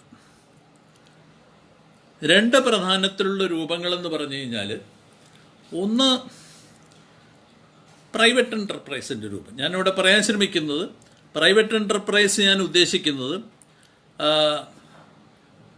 എല്ലാ മേഖലകളും അടിസ്ഥാനപരമായൊരു കമ്പോളത്തിൻ്റെ ഘടനയ്ക്കുള്ളിൽ വരണം എന്ന് പറയുന്ന ധാരണ. ആ ധാരണയാണ് എൻ്റെ അഭിപ്രായത്തിൽ ഇപ്പോൾ കോവിഡിൻ്റെ പശ്ചാത്തലത്തിൽ പൊളിഞ്ഞിരിക്കുന്നത് എന്നുള്ളതാണ് ഇതെൻ്റെ വ്യക്തിപരമായ അഭിപ്രായമാണ് ഞാനിവിടെ പറയുന്നത്. കാരണം അഡ്വാൻസ്ഡ് ക്യാപിറ്റലിസ്റ്റ് കൺട്രീസ് എന്ന് ഞാൻ വിളിക്കുന്ന എല്ലാ രാഷ്ട്രങ്ങളും ഒരു പകർച്ചവ്യാധിയെ നേരിടേണ്ടത് എങ്ങനെയാണ്, അതിനുള്ള ജാഗ്രത ഏത് രൂപത്തിലായിരിക്കണം, ഏത് രൂപത്തിലുള്ളതാണ് വേണ്ടത് എന്നുള്ളതിനെക്കുറിച്ചുള്ള അടിസ്ഥാന ധാരണകൾ പോലും ഇല്ലാതെ അവർ തകരുന്ന ഒരവസ്ഥയാണ് ഇപ്പോൾ പ്രധാനമായിട്ടും നമുക്ക് കാണാൻ കഴിയുന്നത്. ഇത് വളരെ ഗൗരവമുള്ളൊരു പ്രശ്നമാണ്. ഞാൻ പറയുന്നത് ഇവരുടെ കയ്യിൽ ടെക്നോളജി ഇല്ലാത്തതുകൊണ്ടല്ല, ഇവരുടെ കയ്യിൽ സയൻസ് ഇല്ലാത്തതുകൊണ്ടുമല്ല, ഇവരുടെ കയ്യിൽ അഡ്വാൻസ്ഡ് മാനേജ്മെൻറ്റ് ടെക്നിക്സ് ഇല്ലാത്തതുകൊണ്ടുമല്ല, ഇവരുടെ കയ്യിൽ അത്തരത്തിലുള്ള ഒരു സംഗതികളില്ലാത്തതുകൊണ്ടല്ല അത് തകരുന്നത്. അതേസമയം തന്നെ ഇവർക്ക് അടിസ്ഥാനപരമായിട്ട് സോഷ്യൽ വിജിലൻസിൻ്റെതായ സാമൂഹ്യമായിട്ടുള്ള ജാഗ്രതയുടേതായിട്ടുള്ള തലം എന്ന് പറയുന്ന ഇല്ലാതായി പോയത് കൊണ്ടാണ്. അല്ലെങ്കിൽ അതിനുള്ള അടിസ്ഥാന മെക്കാനിസംസ് പൂർണ്ണമായിട്ട് ഇവർ അവഗണിച്ചത് കൊണ്ടാണ് ഈ പറയുന്ന ഒരു പ്രശ്നം ഉണ്ടായിരിക്കുന്നത് എന്നുള്ളതാണ് സംശയം. ഇതൊരു താൽക്കാലികമായിട്ടുള്ള ഒരു പ്രോബ്ലമായിട്ട് ഞാൻ കരുതുന്നില്ല. കാരണം ഇതിനു മുമ്പും ഇത്തരത്തിലുള്ള വ്യാധികൾ പടർന്നു പിടിച്ചപ്പോൾ ഈ വ്യാധികളുടെയൊക്കെ തന്നെ ഉത്തരവാദിത്വം മറ്റുള്ളവരുടെ തലയിൽ അടിച്ചേൽപ്പിക്കുക എന്ന് പറയുന്ന രൂപം ആണ് പ്രധാനമായിട്ടും വരുന്നൊരു സംഗതി. അതായത് ഈ സാമൂഹ്യമായിട്ടുള്ള ഇതിൻ്റെ അടിസ്ഥാന രൂപം എന്ന് പറയുന്ന ഉണ്ടായി വരുമ്പോൾ നിങ്ങൾക്ക് സാമൂഹ്യമായ ജാഗ്രതയുടെ രൂപങ്ങൾ എന്ന് പറയുന്ന ഇതുവരെ അവർ ചെയ്തു വന്നിരുന്നത്, ഉദാഹരണത്തിന് പകർച്ചവ്യാധികൾ വ്യാപിച്ചു കഴിഞ്ഞാൽ ആ പകർച്ചവ്യാധികളുടെ സോഴ്സ് എന്ന് പറയുന്ന ആഫ്രിക്കയിലാണോ അല്ലെങ്കിൽ ഏഷ്യയിലാണോ ഏതെങ്കിലും ദരിദ്രരാഷ്ട്രങ്ങളാണോ എന്ന് പറഞ്ഞ് ഗവേഷണം നടത്തി, ആ ഗവേഷണം നടത്തി അവരുടെ തലയിൽ ഇത് അടിച്ചേൽപ്പിച്ചിട്ട് സ്വയം രക്ഷപ്പെടുക എന്ന് പറയുന്ന രീതിയാണ് അവരിതുവരെ പിന്തുടർന്നത്. ഇത് യഥാർത്ഥത്തിൽ തകർന്നിരിക്കുന്നു എന്നുള്ളതാണ് ഏറ്റവും പ്രധാനപ്പെട്ട പ്രശ്നം. ഇപ്പോൾ നടക്കുന്ന ട്രംപിൻ്റെ മറ്റേ ചർച്ച തന്നെ വുഹാനിൽ വൈറോളജി ഇൻസ്റ്റിറ്റ്യൂട്ടിൽ നിന്നാണ് ഇത് ഉണ്ടായി വന്നത്, കാട്ടുപന്നിയിൽ നിന്നാണ്, മറ്റങ്ങനെയുള്ള പലതരത്തിലുള്ള ചർച്ചകളിലേക്ക് ഒതുക്കിക്കളയുക, വാക്സിൻ കണ്ടുപിടിക്കാൻ ശ്രമിക്കുക തുടങ്ങിയിട്ടുള്ള വിദ്യകളിലേക്ക് മാറ്റുക എന്നുള്ളതിലപ്പുറം സോഷ്യൽ വിജിലൻസിൻ്റെതായിട്ടുള്ള ഒരു അടിസ്ഥാന അതിജീവന തലം എന്ന് പറയുന്നത് ഇവർക്ക് ഉണ്ടാക്കാനായിട്ട് കഴിഞ്ഞിട്ടില്ല എന്നുള്ളതാണ് ഒരു പ്രധാനപ്പെട്ട പ്രശ്നം. അപ്പോൾ ഇതിനെ മറികടക്കണമെങ്കിൽ ഇത് മറികടക്കണമെങ്കിൽ സോഷ്യൽ വിജിലൻസ് വേണം. അത് കാണിക്കുന്നൊരു സംഗതി ഒരു കമ്പോളവൽകൃതമായിട്ടുള്ള ഒരു സ്ഥിതിവിശേഷത്തിന്, ഒരു ക്യാപിറ്റലിസ്റ്റ് കമ്പോള രൂപത്തിന്, അതിനൊരിക്കലും തന്നെ ഇന്നത്തെ സാഹചര്യത്തിൽ സമൂഹത്തിൻ്റെതായ പ്രശ്നങ്ങൾ, പാരിസ്ഥിതികമായ പ്രശ്നങ്ങൾ, മറ്റേ കോവിഡ് പോലെയുള്ള ജൈവമായ പ്രതിസന്ധി, ജനറിക് ആയിട്ടുള്ള പ്രതിസന്ധി എന്ന് പറയുന്ന അതിജീവിക്കാൻ കഴിയുന്നില്ല എന്നുള്ളതാണ് നമ്മൾ കാണുന്നത്. അപ്പോൾ ഇത്തരത്തിലുള്ള പ്രശ്നങ്ങൾ പരിഹരിക്കണമെന്നുണ്ടെങ്കിൽ അടിസ്ഥാനപരമായിട്ട് സോഷ്യൽ ആയിട്ടുള്ള രൂപങ്ങളിലേക്ക് പോകണം എന്നുള്ളതാണ് ഇപ്പോൾ നമ്മൾ കാണുന്ന അടിസ്ഥാന തത്വമായിട്ട് ഞാൻ മനസ്സിലാക്കാം. ഒരു പക്ഷേ ചർച്ച വരുമ്പോൾ അത് വേറെ രൂപത്തിലാകാം, പക്ഷേ അത്തരത്തിൽ വരുമ്പോൾ ഇവിടെ അടിസ്ഥാന തത്വമായിട്ട് മനസ്സിലാക്കുന്നതാണ്. അങ്ങനെയാണെന്നുണ്ടെങ്കിൽ നിങ്ങൾക്ക് സോഷ്യൽ വിജിലൻസിൻ്റെതായ, സോഷ്യൽ ആക്ടിവിസത്തിൻ്റെതായ, സാമൂഹ്യമായിട്ടുള്ള പ്രവർത്തനത്തിൻ്റെതായ ജാഗ്രതയുടെ പ്രവർത്തനത്തിൻ്റെ രൂപങ്ങളില്ലാതെ ഒരിക്കലും തന്നെ മുന്നോട്ട് പോകാനായിട്ട് കഴിയില്ല. ഈ പറയുന്ന ഒരു പ്രധാനപ്പെട്ട കാര്യം ആണ് അപ്പോൾ സാമൂഹ്യമായിട്ടുള്ള ജാഗ്രതയിൽ മുന്നോട്ട് പോകാൻ കഴിയുമ്പോൾ ഇപ്പോൾ ഇവിടെ ചോദിച്ചിരിക്കുന്ന അല്ലെങ്കിൽ ചർച്ച ചെയ്തിട്ടുള്ള പല കാര്യങ്ങൾ ഈ പറയുന്ന അടിസ്ഥാന വൈരുദ്ധ്യം ഉണ്ട് എന്നാണ് എൻ്റെ വാദം. ഒരു ഉദാഹരണം പറയുകയാണെങ്കിൽ അതിഥി തൊഴിലാളികളെ കുറിച്ചുള്ള കാര്യം ഇപ്പോൾ തന്നെ പലരും ചർച്ച ചെയ്യുന്നുണ്ട്. ഈ അതിഥി തൊഴിലാളികളുടെ പിടുത്തുള്ള ചർച്ച, അതിഥി തൊഴിലാളികൾ അല്ലെങ്കിൽ കുടിയേറ്റ തൊഴിലാളികൾ ആരാണ് കേരളത്തിൽ കൊണ്ടുവന്ന് ഇവിടുത്തെ സ്റ്റേറ്റ് അല്ല, ഇവിടുത്തെ ഒരു സാമൂഹ്യമായിട്ടുള്ള ഒരു ഓർഗനൈസ്ഡ് രൂപത്തിൻ്റെ ഭാഗമായിട്ടല്ല അവരിവിടെ വന്നത്. അവരിവിടെ വന്നത് അടിസ്ഥാനപരമായിട്ട് വ്യക്തിഗതമായിട്ടുള്ള ഉൽപാദകരുടെ അവരുടെ താല്പര്യമനുസരിച്ച് അവർക്ക് വേണ്ടി പ്രവർത്തിക്കുന്ന കങ്കാണികളായിട്ടുള്ള ദല്ലാളുകളാണ് ഈ പറയുന്ന കുടിയേറ്റ തൊഴിലാളികളെ മുഴുവൻ കേരളത്തിലേക്ക് കൊണ്ടുവന്നത്.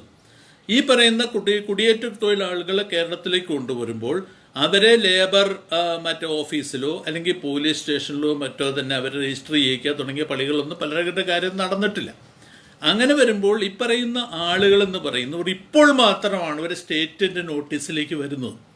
അപ്പോൾ ഒരു പ്രൈവറ്റ് ക്യാപിറ്റലിൻ്റെ സ്വഭാവം എന്ന് പറയുന്നത് അവരുടെ സ്വന്തം സ്വാർത്ഥ താല്പര്യങ്ങൾക്ക് വേണ്ടിയിട്ട് സ്റ്റേറ്റിൻ്റെയോ മറ്റുള്ള രീതിയിലോ മറികടന്നുകൊണ്ട് നിരുത്തരവാദിത്വപരമായി പ്രവർത്തിക്കാമെന്നും അതിൻ്റെ അടിസ്ഥാനത്തിൽ അവർക്ക് ലേബർ സപ്ലൈ ഉറപ്പുവരുത്താമെന്നും ഉള്ള രീതിയാണ്. പക്ഷെ അത് സ്റ്റേറ്റിൻ്റെ നിയന്ത്രണത്തിൽ വരുമ്പോൾ അത് ഈ തൊഴിലാളികൾ എങ്ങനെ ഉപയോഗിക്കണമെന്ന് ചർച്ച ചെയ്യേണ്ടി വരും. ഏതെല്ലാം മേഖലകളിൽ അവർ ഉപയോഗിക്കണം, എന്തെല്ലാം സ്കിൽസാണ് അവർക്കുള്ളത്, അല്ലെങ്കിൽ എന്തെല്ലാം സ്കിൽസാണ് അവർക്ക് ഇമ്പാർട്ട് ചെയ്യാൻ കഴിയുന്നത്. അപ്പോൾ നല്ലൊരു ശതമാനം തൊഴിലാളികൾ നമ്മൾ മനസ്സിലാക്കുന്നിടത്തോളം അവർ അതത് മേഖലകളിൽ കർഷക തൊഴിലാളികളോ അല്ലെങ്കിൽ ആർട്ടിസാൻ ലേബറോ ആണ്. അപ്പോൾ ആർട്ടിസാൻ ലേബറോ കർഷക തൊഴിലാളികളോ ആകുന്ന ആളുകൾ ഇവിടെ വരുമ്പോൾ അവർ ഏത് രൂപത്തിൽ ഉപയോഗിക്കാൻ കഴിയുന്നുണ്ട് സ്റ്റേറ്റിൻ്റെ കൃത്യമായൊരു പെർസ്പെക്റ്റീവ് ഉണ്ടാകും. അതിൻ്റെ അടിസ്ഥാനത്തിൽ കങ്കാണിമാരല്ല അത് തീരുമാനിക്കേണ്ടത്. അത്തരത്തിൽ തീരുമാനിച്ച് അവരുടെ സേവനം ഉറപ്പുവരുത്തിക്കൊണ്ട് അവരുടെ മിനിമം വേജസ് ഉറപ്പുവരുത്തിക്കൊണ്ട് അത് വിന്യസിപ്പിക്കാനായിട്ട് സ്റ്റേറ്റിന് കഴിയണം. സ്റ്റേറ്റിന് കഴിയണമെന്നുണ്ടെങ്കിൽ സ്റ്റേറ്റിന് ഓവറോളായിട്ട് ഇവിടുത്തെ ഒരു മറ്റേ മാനേജ്മെൻറ്റിൻ്റെ പേഴ്സണൽ മാനേജ്മെൻറ്റിനെ കുറിച്ച് വർക്കേഴ്സ് ലേബർ മാനേജ്മെൻറ്റ് കൃത്യമായിട്ടുള്ളൊരു ധാരണയുണ്ടാകും. അങ്ങനെയുള്ളൊരു ധാരണയില്ലാതെ, ഒരു ഉദാഹരണം മാത്രം ഞാൻ പറഞ്ഞാണ്, അങ്ങനെയൊരു ധാരണയില്ലാതെ നമുക്ക് മുന്നോട്ട് പോകാൻ കഴിയുന്നില്ല എന്നുള്ളതാണ് പ്രധാനപ്പെട്ട ഒരു കാര്യം. പിന്നെ മറ്റൊന്ന് അതിനോടൊപ്പം അങ്ങനെ വരുമ്പോൾ ഈ മുമ്പ് പറഞ്ഞ പോലുള്ളൊരു ഈ പറയുന്ന മേഖലകൾ, ഇപ്പോൾ ഭക്ഷ്യധാന്യങ്ങളുടെ ഉൽപ്പാദനം, പ്രാദേശിക തലത്തിൽ വ്യക്തിഗതമായ ഉൽപ്പാദനം എന്ന് പറയുന്നത് നമ്മൾ ഇതുപോലെ എങ്ങനെയാണ് നടന്നു വന്നിരുന്നത്. വ്യക്തിഗതമായ ഉൽപ്പാദനം നടത്തേണ്ടി വരും, ഞാനതിനെ നിഷേധിക്കുന്നില്ല. പക്ഷെ അതേസമയം തന്നെ എത്ര പ്രൊഡക്ഷൻ ഉണ്ടാവണമെന്നുള്ളതിനെക്കുറിച്ചുള്ള ടോട്ടൽ പ്ലാൻ ഉണ്ടാവുകയും ആ പ്ലാനിൻ്റെ അടിസ്ഥാനത്തിൽ ആവശ്യമുള്ള മേഖലകൾ പ്രൊഡ്യൂസ് ചെയ്യാനുള്ള ഇൻ്റർവെൻഷന് ഭരണകൂടത്തിന് നടത്താൻ കഴിയും വേണം. അങ്ങനെയുള്ള ഭരണകൂടത്തിന് നടത്താൻ കഴിയണമെങ്കിൽ ഇൻ്റർവെൻഷൻ എന്ന് പറയുന്നത് അത് സോഷ്യൽ ഇൻ്റർവെൻഷൻസ്, അല്ലാതെ ഭരണകൂടം നേരിട്ട് IAS ഓഫീസർമാരും ഉദ്യോഗസ്ഥന്മാരും കയറി മറ്റേ കൃഷി നടത്തുകയല്ല. അങ്ങനെ കൃഷി നടത്തിയാൽ പൊളിയുള്ളൂ നമുക്കൊക്കെ അറിയാം. പക്ഷേ ഇവിടെ നടത്തേണ്ട അതേസമയം തന്നെ ഇവിടുത്തെ തൊഴിലാളികളെ, ഇവിടെ അടിസ്ഥാനപരമായിട്ട് ഇവിടുത്തെ ജനങ്ങളുടെ കർമ്മശേഷിയെ എത്രമാത്രം മോട്ടിവേറ്റ് ചെയ്യുക എന്നുള്ളതിലാണ് ഇവരുടെ പ്രാധാന്യം കിടക്കുന്നത്. അങ്ങനെ വരുമ്പോൾ അത്തരത്തിലുള്ള മോട്ടിവേഷണൽ ഫോഴ്സായിട്ട്, ഒരു ഓർഗനൈസിങ് ഫോഴ്സായിട്ട്, ഒരു മോട്ടിവേഷണൽ ഫോഴ്സായിട്ടും സ്റ്റേറ്റ് പ്രവർത്തിക്കുകയും മറ്റുള്ള ഭാഗങ്ങളിൽ സോഷ്യൽ ഇൻ്റർവെൻഷൻ എന്ന് പറയുന്നത് പബ്ലിക് ഇൻ്റർവെൻഷൻ ചിലർ പറയും. ഞാനിവിടെ പബ്ലിക് ഇൻ്റർവെൻഷൻ എന്ന് പറയുന്ന വാക്ക് ഉപയോഗിക്കുന്നില്ല. അത് ശരി, എൻ്റെ വ്യക്തിപരമായ അഭിപ്രായത്തിൽ ചർച്ച ചെയ്യാവുന്നൊരു വാക്ക് മാത്രമാണ്. പക്ഷേ പബ്ലിക് ആക്ഷൻ എന്നുള്ളതിനെ കൂടുതലൊക്കെ ഒരു സോഷ്യൽ ആക്ഷൻ്റെ രൂപത്തിൽ, സാമൂഹ്യമായിട്ടുള്ള ആക്ഷൻ്റെ രൂപത്തിൽ എത്രമാത്രം ഇതിനെ പ്രയോജനപരമായി പ്രവർത്തിപ്പിക്കാൻ കഴിയുമെന്നുള്ള കാര്യമാണ് നമ്മളിവിടെ പരിശോധിക്കേണ്ടുന്ന ഒരു പ്രധാനപ്പെട്ട കാര്യം. അങ്ങനെ വരുമ്പോൾ അത്തരത്തിൽ വരുമ്പോൾ സംഭവിക്കേണ്ടത്, മറ്റൊരു ഭാഷയിൽ പറയുകയാണ്, കമ്പോളാധിഷ്ഠിതമായ വികസനം കേരളത്തിൻ്റെ ഭാവിക്ക് യോജിച്ചതല്ല എന്നാണ് ഞാൻ സൂചിപ്പിക്കുന്നത്. കമ്പോളാധിഷ്ഠിതമായിട്ടുള്ള വികസനം കമ്പോളത്തിനെ എതിർക്കുന്നില്ല, കമ്പോളത്തിൻ്റെ പ്രാധാന്യത്തെ എതിർക്കുന്നില്ല. ആ കമ്പോളം എന്ന് പറയുന്നത് ആരുടെ ആയാലും ഒരു സോഷ്യൽ പ്ലാനിങ്ങിന് വിധേയമായിട്ട് അവരുടെ ജോലികൾ ചെയ്തു തീർക്കുന്ന ഒരവസ്ഥയിലേക്ക് എത്തണം എന്നുള്ളതാണ് ഞാൻ അവിടെ സൂചിപ്പിക്കുന്നത്. അങ്ങനെയല്ലാതെ ഇന്നത്തെ സാഹചര്യത്തിൽ കേരളത്തിൻ്റെ ഭാവിയുമായിട്ട് മുന്നോട്ട് പോകാനായിട്ട് കഴിയില്ല. അതിൻ്റെ അല്ലാതെ നമുക്ക് മുന്നോട്ട് പോകാനായിട്ട് സാധിക്കുകയില്ല എന്നുള്ളതാണ് ഞാനിവിടെ സൂചിപ്പിക്കുന്നത്. നമുക്കിവിടെ കുറച്ചാളുകൾ വെച്ചുകൊണ്ട് ഏതെങ്കിലും അംബാനിയോ അദാനിയോ വെച്ചുകൊണ്ട് കേരളത്തിലുള്ള മുഴുവനും പ്രശ്നങ്ങൾ പരിഹരിക്കാമെന്നുള്ള സാധ്യത അങ്ങനെ ആലോചിക്കേണ്ട കാര്യമില്ല, അങ്ങനെ ആലോചിക്കാൻ പാടില്ല എന്നുള്ളതാണ് ഞാനിവിടെ സൂചിപ്പിക്കുന്ന പ്രധാനപ്പെട്ട കാര്യങ്ങളൊന്ന്. അങ്ങനെ വരുമ്പോൾ, ഇത്തരത്തിൽ വരുമ്പോൾ, ഇപ്പോൾ ഞാനിവിടെ ഇതിൻ്റെ അവസാനത്തിലേക്ക് എത്തുകയാണ്. ഇപ്പോൾ വരുന്ന ചില ചോദ്യങ്ങൾക്ക് മാത്രം, പൊതുവായിട്ടുള്ള ചോദ്യങ്ങളാണ്, അത് ഇവിടെ മാത്രം ചോദിക്കപ്പെടുന്ന ചോദ്യങ്ങളല്ല, പൊതുവായിട്ടുള്ള ചോദ്യങ്ങൾക്ക് മാത്രം ഉത്തരം പറയാനുള്ള, അത് ഉത്തരമായിട്ട് കണക്കാക്കേണ്ട, അത് ഒരു ചർച്ചയ്ക്കിലേക്ക് നയിക്കാവുന്ന ചില കാര്യങ്ങൾ എന്നുള്ള രീതിയിൽ കണക്കാക്കിയാൽ മതി എന്ന് തോന്നുന്നു.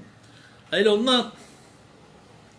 നമുക്ക് തന്നെ വേണ്ട രീതിയിൽ കോവിഡിനെ കുറിച്ച്, അല്ലെങ്കിൽ നമ്മുടെ ശാസ്ത്ര സാങ്കേതിക വിദഗ്ധന്മാർ അല്ലെങ്കിൽ കോവിഡിനെ കുറിച്ച് കൃത്യമായിട്ടുള്ള ഒരു ആൻറ്റിസിപ്പേഷൻ നടത്തുന്ന കാര്യത്തിൽ പരാജയപ്പെട്ടില്ല എന്നുള്ളതാണ് പ്രധാനപ്പെട്ട ഒരു ചോദ്യമായിട്ട് വന്നിരിക്കുന്നത്. ഈ ചോദ്യം ഒരു വ്യക്തിപരമായിട്ടുള്ള അഭിപ്രായമാണ്. ഒരു വലിയൊരു പരിധി വരെ ശരിയാണ്, ഞാൻ ഇല്ല എന്നും പറയാൻ തയ്യാറാണ്.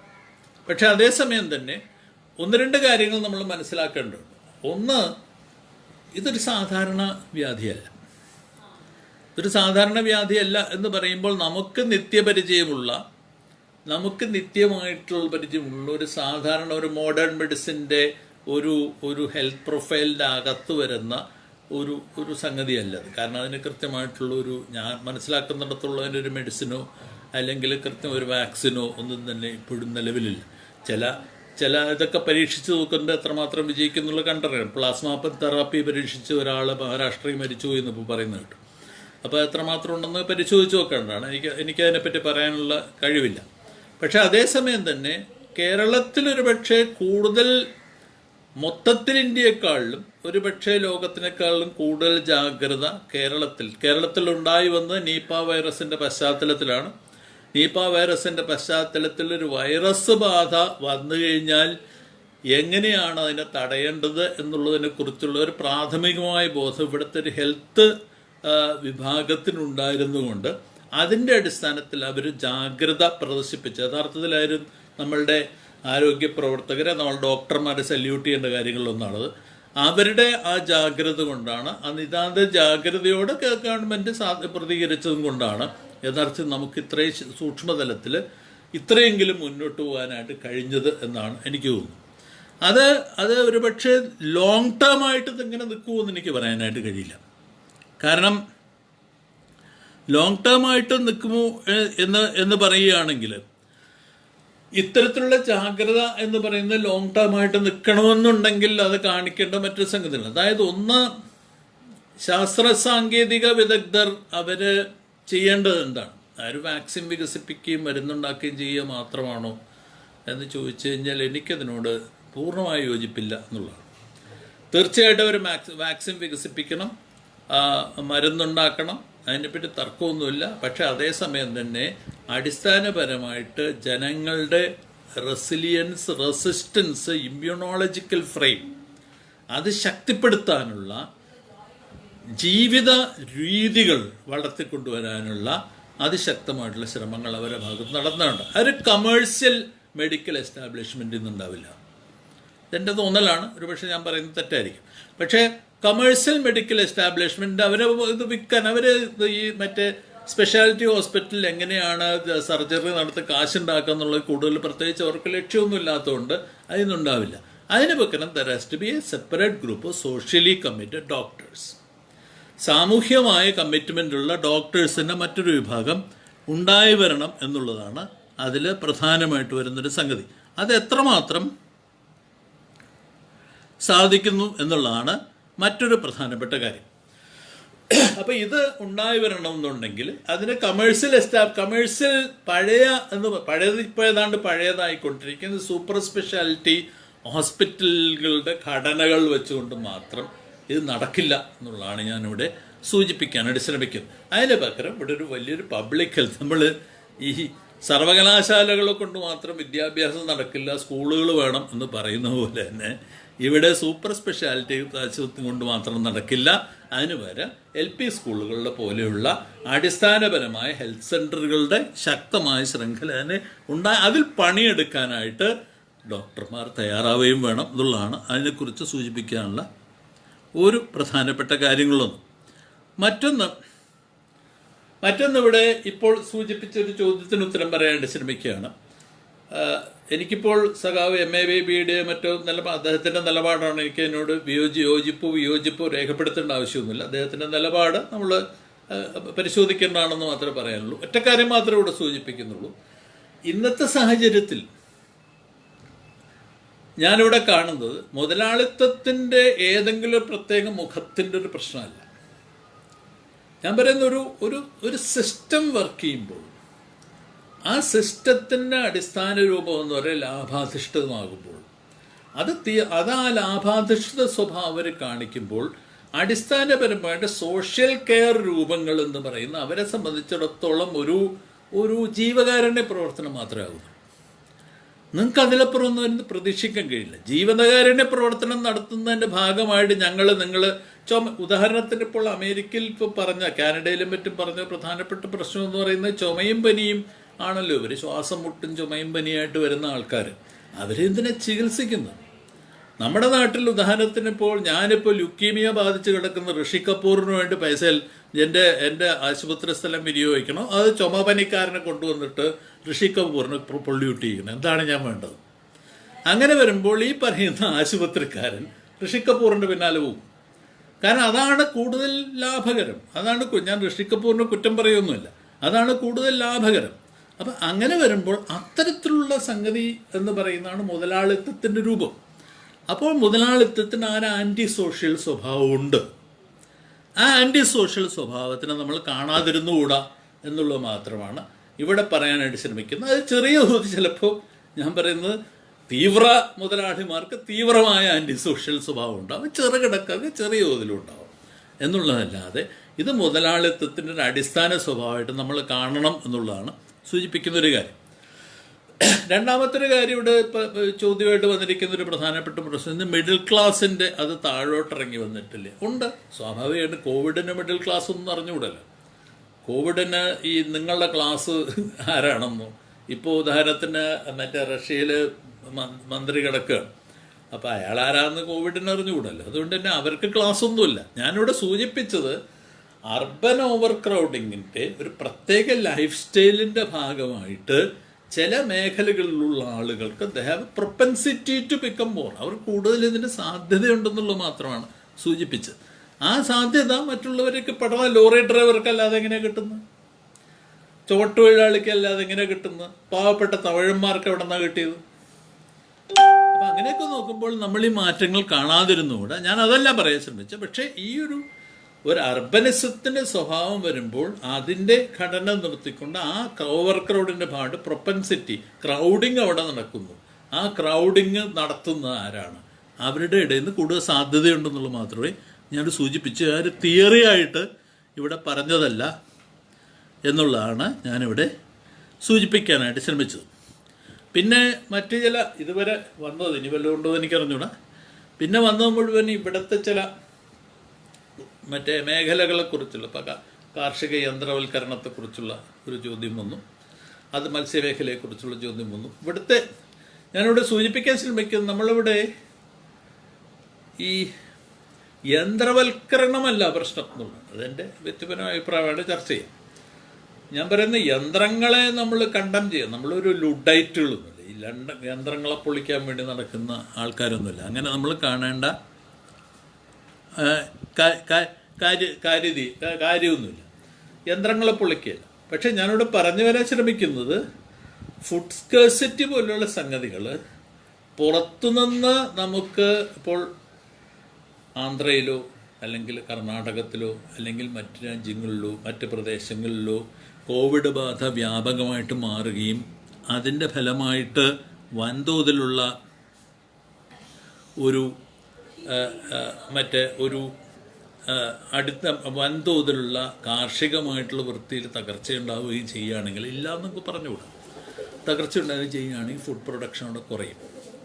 അപ്പോൾ അരി കിട്ടുന്ന ആന്ധ്രയിൽ നിന്ന്, ആന്ധ്രയിലെ ഫുഡ് പ്രൊഡക്ഷൻ കുറഞ്ഞു കഴിഞ്ഞാൽ നമുക്കിവിടെ അരി കുറയും. അരി കുറഞ്ഞു കഴിഞ്ഞാൽ ഇവിടെ ചോദിച്ചതുപോലെ തന്നെ അരി കുറഞ്ഞു കഴിഞ്ഞാൽ നമുക്കിവിടെ മറ്റ് ഭക്ഷ്യധാന്യങ്ങൾക്ക് നീങ്ങേണ്ടി വരും. ആ മറ്റ് ഭക്ഷ്യധാന്യങ്ങളൊന്നും കേരളത്തിൽ ഉണ്ടാകുന്നില്ല. അങ്ങനെ വരുമ്പോൾ ഒന്നുകിൽ മറ്റ് ഭക്ഷ്യധാന്യങ്ങൾ നീങ്ങണം, അല്ലെങ്കിൽ കിഴങ്ങ് വർഗ്ഗങ്ങളിലേക്ക് മാറണം. അതെന്താണെന്നുള്ളത് പരിശോധിക്കണം. ഞാൻ എന്താണെന്ന് പറയാനൊന്നും ഞാൻ ഇവിടെ ശ്രമിക്കുന്നില്ല. അങ്ങനെ വരുമ്പോൾ ഇത് കുറയുന്നു നമ്മൾ കണ്ടുകൊണ്ട് ഓപ്റ്റിമലായിട്ടൊരു പക്ഷേ കേരളത്തിലുള്ള food paddy production maximum increase ചിലപ്പോൾ സാധിക്കില്ല. പക്ഷെ ഒരു പരിധിവരെ അത് ഓവർകം ചെയ്തുകൂടെ? അതിനുള്ള ശ്രമങ്ങൾ നടത്തിക്കൂടെ? കിഴങ്ങ് വർഗ്ഗങ്ങളുടെ ഉൽപ്പാദനം വ്യാപിപ്പിച്ചുകൂടെ? അതിനുള്ള ശ്രമങ്ങൾ നടത്തിക്കൂടെ? അപ്പം അങ്ങനെയുള്ള ശ്രമങ്ങൾ നടത്തുന്നതിന് എന്താ തകരാറെന്നുള്ള ചോദ്യം മാത്രമേ ഉള്ളൂ. അതിനുള്ള ഒരു ഓർഗനൈസ്ഡ് ശ്രമം നടത്തണം എന്നുള്ളത് മാത്രമേ ഉള്ളൂ. അങ്ങനെ വരുമ്പോൾ യന്ത്രവൽക്കരണം എന്ന് പറയുന്നത് ഈ പൂർണ്ണമായിട്ടുള്ള ചട്ടിക്കൃഷി അതൊരു പക്ഷേ ഗുണകരമായിരിക്കും, എനിക്ക് അറിഞ്ഞുകൂടാ. അതുകൊണ്ട് മാത്രമേ ഫുഡ് ക്രൈസിസ് പരിഹരിക്കാൻ കഴിയുന്നുള്ള ധാരണ ഒന്നും എനിക്കില്ല. ഇപ്പോൾ നമ്മൾ എല്ലായിടത്തും കുറേ ചട്ടി ഉപയോഗിച്ചിട്ട് കൃഷി ചെയ്ത് കഴിഞ്ഞാൽ മാത്രം ഫുഡ് ക്രൈസിസ് ഒന്നും പരിഹരിക്കാനായിട്ട് സാധിക്കില്ല. അങ്ങനെ കുറച്ച് ദിവസത്തേക്കേ പറ്റുമായിരിക്കും, പക്ഷെ അതിൽ കൂടുതൽ സാധിക്കില്ല. പക്ഷേ അങ്ങനെ വരുമ്പോൾ നമ്മൾ ഒരുപക്ഷെ ഓർഗനൈസ്ഡ് ആയിട്ട് തന്നെയുള്ള തരിശ് ഭൂമി ആയാലും ശരി, അല്ലെങ്കിൽ ഗ്രീനറീസ് ഏരിയ ആയാലും ശരി, നഗരങ്ങളിൽ പോലും റെസിഡൻഷ്യൽ ഏരിയാസിൻ്റെ അസോസിയേഷൻ്റെ അടിസ്ഥാനത്തിൽ കിട്ടുന്ന സ്ഥലങ്ങളിൽ ഹോർട്ടിക്കൾച്ചറൽ ഫാംസ് ആയാലും ശരി, അങ്ങനെയുള്ള സംഗതികൾ പരിശോധിച്ച് നോക്കേണ്ടി വരും. യന്ത്രങ്ങൾ വേണ്ടി വന്നാൽ ചിലപ്പോൾ ഉപയോഗിക്കേണ്ടി വരും. ഞാൻ പറയുന്നത് അതിന് പൂർണ്ണമായിട്ട് തള്ളിക്കളയെന്നുള്ള അഭിപ്രായം എന്നെ സംബന്ധിച്ചിടത്തോളം ഇല്ല. അതുകൊണ്ട് തന്നെ ഉപയോഗിക്കേണ്ടി വരുമ്പോൾ എത്തരത്തിൽ ഓപ്റ്റിമലായിട്ട് പൊല്യൂഷൻ കുറച്ചുകൊണ്ട് മാക്സിമം അതിന് എൻവയൺമെൻ്റലി സസ്റ്റൈനബിളായിട്ട് ഉപയോഗിക്കുക എന്നുള്ള കാര്യത്തെക്കുറിച്ച് ചർച്ച ചെയ്ത് തീരുമാനിച്ചാൽ മാത്രം മതി. അതിന് അങ്ങനെയുള്ള സാധ്യതകൾ പരിശോധിക്കണം എന്നുള്ളതാണ് ഇവിടെ എനിക്ക് സൂചിപ്പിക്കാനുള്ളത്. പിന്നെ ഇവിടെ വന്ന രണ്ട് മൂന്ന് ചോദ്യങ്ങൾ കൂടി ഇവിടെ മറുപടി ചെയ്യാൻ ശ്രമിക്കുകയാണ്. അതിലൊന്ന്, ഈ ഭക്ഷ്യധാന്യത്തിൽ സ്വയം സമ്പൂർണത. എൻ്റെ അഭിപ്രായത്തിൽ ഒരു രാജ്യത്ത്, ഒരു സംസ്ഥാനത്തിന് മാത്രമായിട്ട് സ്വയം എക്കോണമിക്കലായിട്ടുള്ള ഒരു സെൽഫ് റിലയൻസ് എന്ന് പറയുന്നത് സാധ്യമല്ല എന്നുള്ളൊരു അഭിപ്രായക്കാരനാണ് ഞാൻ. കാരണം ഇന്നത്തെ ഒരു ഇൻ്റർലോക്ക്ഡ് ആയിട്ടുള്ള ഒരു സിസ്റ്റത്തിൻ്റെ അകത്ത് നിങ്ങൾ മാത്രമായിട്ട് എല്ലാ കാര്യങ്ങളും സ്വയം ശരിയാക്കി നേടാനായിട്ട് കഴിയില്ല. പക്ഷെ അതേസമയം തന്നെ നിങ്ങൾക്ക് ചെയ്യാൻ കഴിയുന്നൊരു കാര്യം, അടിസ്ഥാന ജീവിത രൂപങ്ങളിൽ ഒരു വിഡ്രോവൽ വരികയാണെങ്കിൽ, എന്തെങ്കിലും കാരണവശാൽ അത് നമുക്ക് പുറകോട്ട് തീരേണ്ടി വരികയാണെങ്കിൽ, നിങ്ങൾക്ക് മന്യരുടെ സഹായം കൂടാതെ ഒരു വലിയൊരു പ്രതിസന്ധി ടൈഡ് ഓവർ ചെയ്യാനുള്ള കഴിവ് നിങ്ങൾക്ക് ഉണ്ടാവണം എന്നുള്ളത് പ്രധാനം. പ്രതിസന്ധി ഉണ്ടാവണമോ വേണ്ടയോ എന്നുള്ളതല്ല അവിടെ പ്രധാനം. ഒരാളിവിടെ ചോദിച്ചിട്ടുണ്ട്, നമ്മളിവിടെ ഭക്ഷ്യപ്രതിസന്ധി ഉണ്ടാവുമോ? ഭക്ഷ്യപ്രതിസന്ധി ഉണ്ടാവുകയോ ഉണ്ടാവാതിരിക്കുകയോ ചെയ്യാം. അതല്ല ഇവിടുത്തെ പ്രധാനപ്പെട്ട പ്രശ്നമെന്ന് പറയുന്നത്, അങ്ങനെയുള്ളൊരു ഈവൻച്വാലിറ്റി ഉണ്ടാവുകയാണെങ്കിൽ അതിനെ തരണം ചെയ്യാനുള്ള തയ്യാറെടുപ്പ് ഉണ്ടാവണം എന്നുള്ളതാണ്.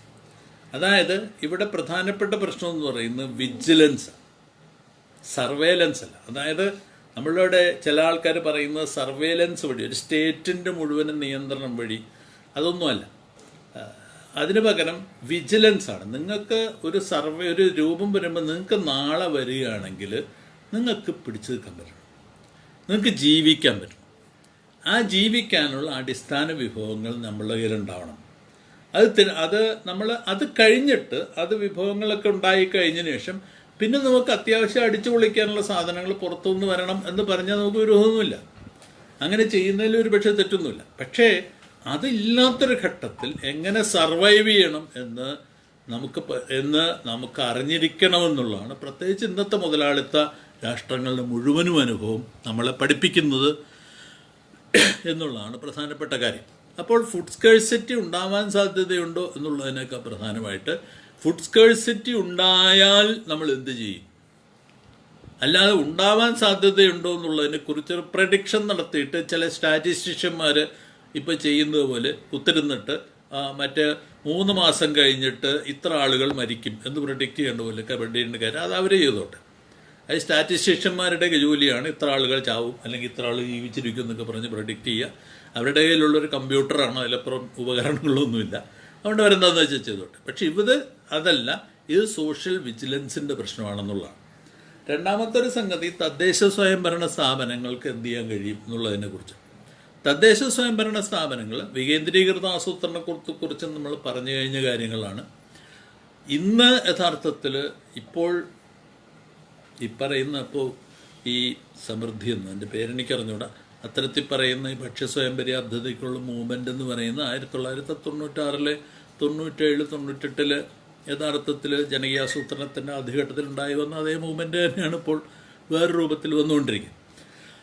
അത് കാണിക്കുന്നൊരു പ്രധാനപ്പെട്ട കാര്യങ്ങളൊന്ന്, കേരളത്തിൻ്റെ ഏറ്റവും പ്രധാനപ്പെട്ട ഗുണപരമായ വശം, അതിൽ പൊളിറ്റിക്സ് ഉണ്ടാവും, ലോക്കൽ തല്ലുംപിടിയൊക്കെ ഉണ്ടാവും, ഞാൻ അതിനൊന്നും ശരിക്കുന്നില്ല.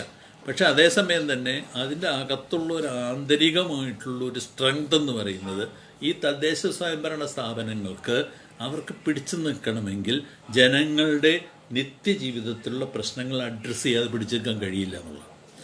ഈ നിത്യജീവിതത്തിലുള്ള പ്രശ്നങ്ങൾ അവർ അഡ്രസ്സ് ചെയ്യുന്നത് തന്നെ അവരുടെ ഏറ്റവും വലിയ വിജിലൻസാണ്. ആ വിജിലൻസ് എന്ന് പറയുന്നത് നമുക്ക് ഉപയോഗിക്കാൻ കഴിയും.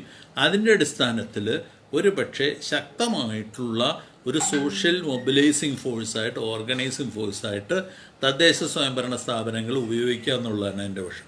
അത് ആര് ഭരിക്കുന്നു എന്നുള്ളത് പോലും പ്രശ്നമൊന്നുമില്ല. അവരെന്തെങ്കിലും പറഞ്ഞോട്ടെ, ഞാൻ പറയുന്നത് അതിൽ വലിയ കാര്യമൊന്നുമില്ല. പക്ഷെ അതിൻ്റെ അകത്തൊരു ഇൻറ്റേർണൽ ആയിട്ടുള്ള പൊളിറ്റിക്സ് ഉണ്ട്. ആ പൊളിറ്റിക്സ് സോഷ്യൽ വിജിലൻസിൻ്റെ, അത് കമ്പോളവൽകൃത രാഷ്ട്രീയത്തിൻ്റെ പൊളിറ്റിക്സ് അല്ല, കച്ചവടക്കാരുടെ പൊളിറ്റിക്സ് അല്ല, സോഷ്യൽ വിജിലൻസിൻ്റെ പൊളിറ്റിക്സാണ്. ആ സോഷ്യൽ വിജിലൻസിൻ്റെ പൊളിറ്റിക്സ് ഉണ്ട് എന്നുള്ളതാണ് പ്രധാനം. മറ്റേ പറയുന്നവരെന്തെങ്കിലുമൊക്കെ പറയും, അത് പറഞ്ഞോട്ടെ, അവർ വിവരക്കേടും വിവരവും ഒക്കെ പറയും. നമ്മൾ തർക്കിക്കേണ്ട കാര്യമൊന്നുമില്ല എന്നാണ് എനിക്ക് തോന്നുന്ന പ്രധാനപ്പെട്ട കാര്യങ്ങളുള്ളത്. പിന്നെ അതിനോടൊപ്പം തന്നെ ഇപ്പോൾ യന്ത്രവൽക്കരണത്തെ പറ്റി പറഞ്ഞ്, യന്ത്രവൽക്കരണത്തിനെതിരല്ല, പക്ഷേ അതേസമയം തന്നെ സോഷ്യൽ എൻവയൺമെൻറ്റൽ പാരാമീറ്റേഴ്സ് എന്ന് പറയുന്നത് വളരെ പ്രധാനമാണ് എന്ന് സൂചിപ്പിക്കേണ്ടായി. രണ്ടാമത്തത് അതുപോലെ തന്നെ വികേന്ദ്രീകൃത ആസൂത്രണത്തെക്കുറിച്ച് പറഞ്ഞു. മൂന്നാമത്തത് മറ്റൊരു ചോദ്യം എന്ന് പറയുന്നത് നമ്മളുടെ രാഷ്ട്രീയ നേതൃത്വത്തിൻ്റെ ഒരു പിടിപ്പീടനെക്കുറിച്ചുള്ള 1-2 ചോദ്യങ്ങളുണ്ട്. നമ്മളിവിടെ മനസ്സിലാക്കേണ്ടത്, അത് വീണ്ടും തർക്കിക്കാം, ചർച്ച ചെയ്യാം, പക്ഷേ നമ്മൾ മനസ്സിലാക്കേണ്ട ഒരു കാര്യം, സാധാരണ ജനങ്ങളെക്കാൾ കൂടുതൽ മറ്റേ ഈ പറയുന്ന പോലെ ജ്ഞാനോദയവും മറ്റൊന്നും രാഷ്ട്രീയ നേതൃത്വത്തിൽ നിന്നുണ്ടാവണമെന്ന് വാശി പിടിക്കേണ്ട കാര്യമൊന്നുമില്ല. കാരണം നിങ്ങളുടെ സയൻസ് ആൻഡ് ടെക്നോളജി കമ്മ്യൂണിറ്റിക്കോ ഡോക്ടർമാർക്കോ പറയാൻ കഴിയുന്നതിലപ്പുറം സത്യം പറയുകയാണെങ്കിൽ നമ്മളുടെ രാഷ്ട്രീയത്തിൽ എന്താണ് ഇതിനെക്കുറിച്ച് പറയാൻ പറ്റുക? അതിനൊരു പരിധിയുണ്ട്. അപ്പോൾ തീർച്ചയായിട്ടും ഒരു പ്രത്യേക സമൂഹത്തിൽ ആരാണോ ഇത്തരത്തിലുള്ള കാര്യങ്ങളെക്കുറിച്ച് ചിന്തിക്കുന്ന, വാച്ച് ചെയ്യുന്ന, അത് ചെയ്യുന്ന, അവർ പുറത്തിരുന്ന വിജിലൻസ് തന്നെയാണ് മറ്റവരുടെ വിജിലൻസ് ആവുക. അപ്പം അതുകൊണ്ട് നമ്മൾ രാഷ്ട്രീയ നേതൃത്വത്തിൻ്റെ അപാകത എന്ന് പറയുമ്പോൾ രാഷ്ട്രീയ നേതൃത്വത്തിന് എവിടെ നിന്നോ ഒരു അഭൗമസിദ്ധിയുണ്ട് എന്നുള്ളൊരു ധാരണ നമുക്കൊക്കെ ഉണ്ട്. ആ ധാരണ തെറ്റാണ് എന്നുള്ളത് മാത്രമേ എനിക്കതിനെക്കുറിച്ച് പറയാനുള്ളൂ. അതിനേക്കാൾ പ്രധാനം ഒരുപക്ഷെ ഇവിടുത്തെ സയൻസ് ആൻഡ് ടെക്നോളജി കമ്മ്യൂണിറ്റിയുടെ വിജിലൻസ് എന്ന് പറയുന്നത്, ഡോക്ടർമാരുടെ വിജിലൻസ് എന്ന് പറയുന്നത്, ഇവിടെ അത്തരത്തിലുള്ള വിജിലൻസ് ഒരു പക്ഷേ വളരെ ചില മേഖലകൾ, ഇപ്പോൾ എല്ലാ മേഖലകളെ കുറിച്ച് എനിക്ക് പറയാൻ കഴിയും. ഈ മേഖലകളിലൊക്കെ തന്നെ ഹെൽത്തിൻ്റെ കാര്യത്തിലൊക്കെ ഹെൽത്ത് കമ്മ്യൂണിറ്റിയുടെ വിജിലൻസ് തന്നെയാണ് പ്രധാനം. ഡിസാസ്റ്ററിൻ്റെ മേഖല വരെ അതുമായിട്ട് ഡീൽ ചെയ്യുന്നവരുടെ വിജിലൻസ് തന്നെയാണ് പ്രധാനം. അപ്പോൾ അവരുടെ വിജിലൻസ് എന്ന് പറഞ്ഞാൽ ഇതൊരു സോഷ്യൽ ഒരു ഇൻ്റർവെൻഷനാണ് എന്ന് പറഞ്ഞു കഴിഞ്ഞാൽ പിന്നീട് നമുക്കതിനെക്കുറിച്ച് അധികം പ്രശ്നമുണ്ടാവേണ്ട കാര്യമില്ല എന്നാണ് തോന്നുന്നത്. പിന്നെ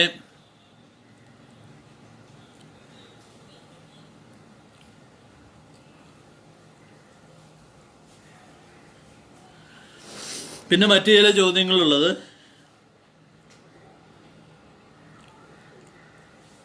ചില ചോദ്യങ്ങൾക്ക് ഇനി പെട്ടെന്ന് എനിക്ക് മറുപടി പറയാൻ കഴിയുന്നതല്ല. ഇപ്പോൾ ഉദാഹരണത്തിന് തൊഴിലുറപ്പ് പദ്ധതിയുടെ എല്ലാ പ്രവർത്തനങ്ങളും കാർഷിക മേഖലകളായിക്കൂടെ ആണ്. അതെല്ലാ കാലത്തും ഇവിടുത്തെ കഴിഞ്ഞ 10-20 വർഷമായിട്ട് ഇത് ചോദിച്ചുകൊണ്ടിരിക്കുന്നൊരു കാര്യമാണ്.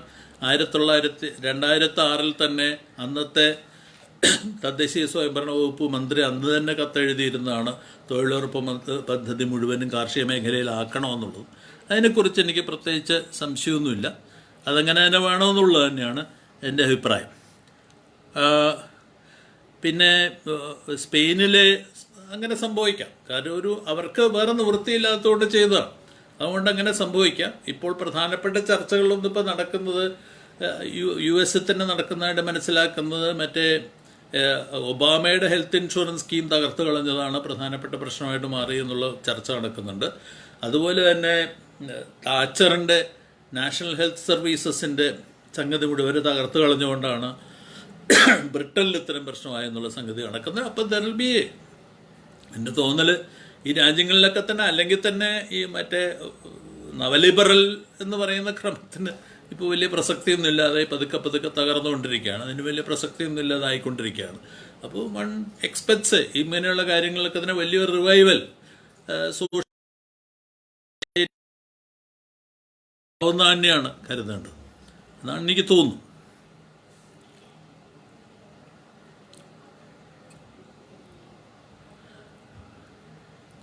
പിന്നെ മറ്റൊരു ജാതി ഇവിടെ പ്രൊഫഷണൽ സോഷ്യൽ വർക്കേഴ്സിൻ്റെ കാര്യം പറയുന്നുണ്ട്. പൂർണ്ണമായിട്ടും ഞാൻ അംഗീകരിക്കുന്നു. അവരുടെ കൗൺസിലിങ്ങിനെ പോലെയുള്ള കാര്യങ്ങൾ അവരെ ഉപയോഗിക്കണം. അതിനെക്കുറിച്ചൊന്നും തർക്കമൊന്നുമില്ല. പക്ഷേ എൻ്റെ ഒരു തോന്നലുള്ളത്,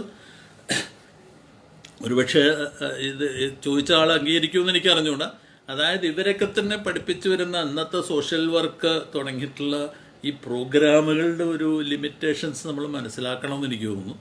പലപ്പോഴും ഈ പ്രോഗ്രാമുകൾ ഒരുപക്ഷെ ഇന്നത്തെ സാഹചര്യത്തിൽ അത് മുഴുവനും മാറ്റി തിരുത്തി റീഓർഗനൈസ് ചെയ്യേണ്ട ആവശ്യമില്ലേ?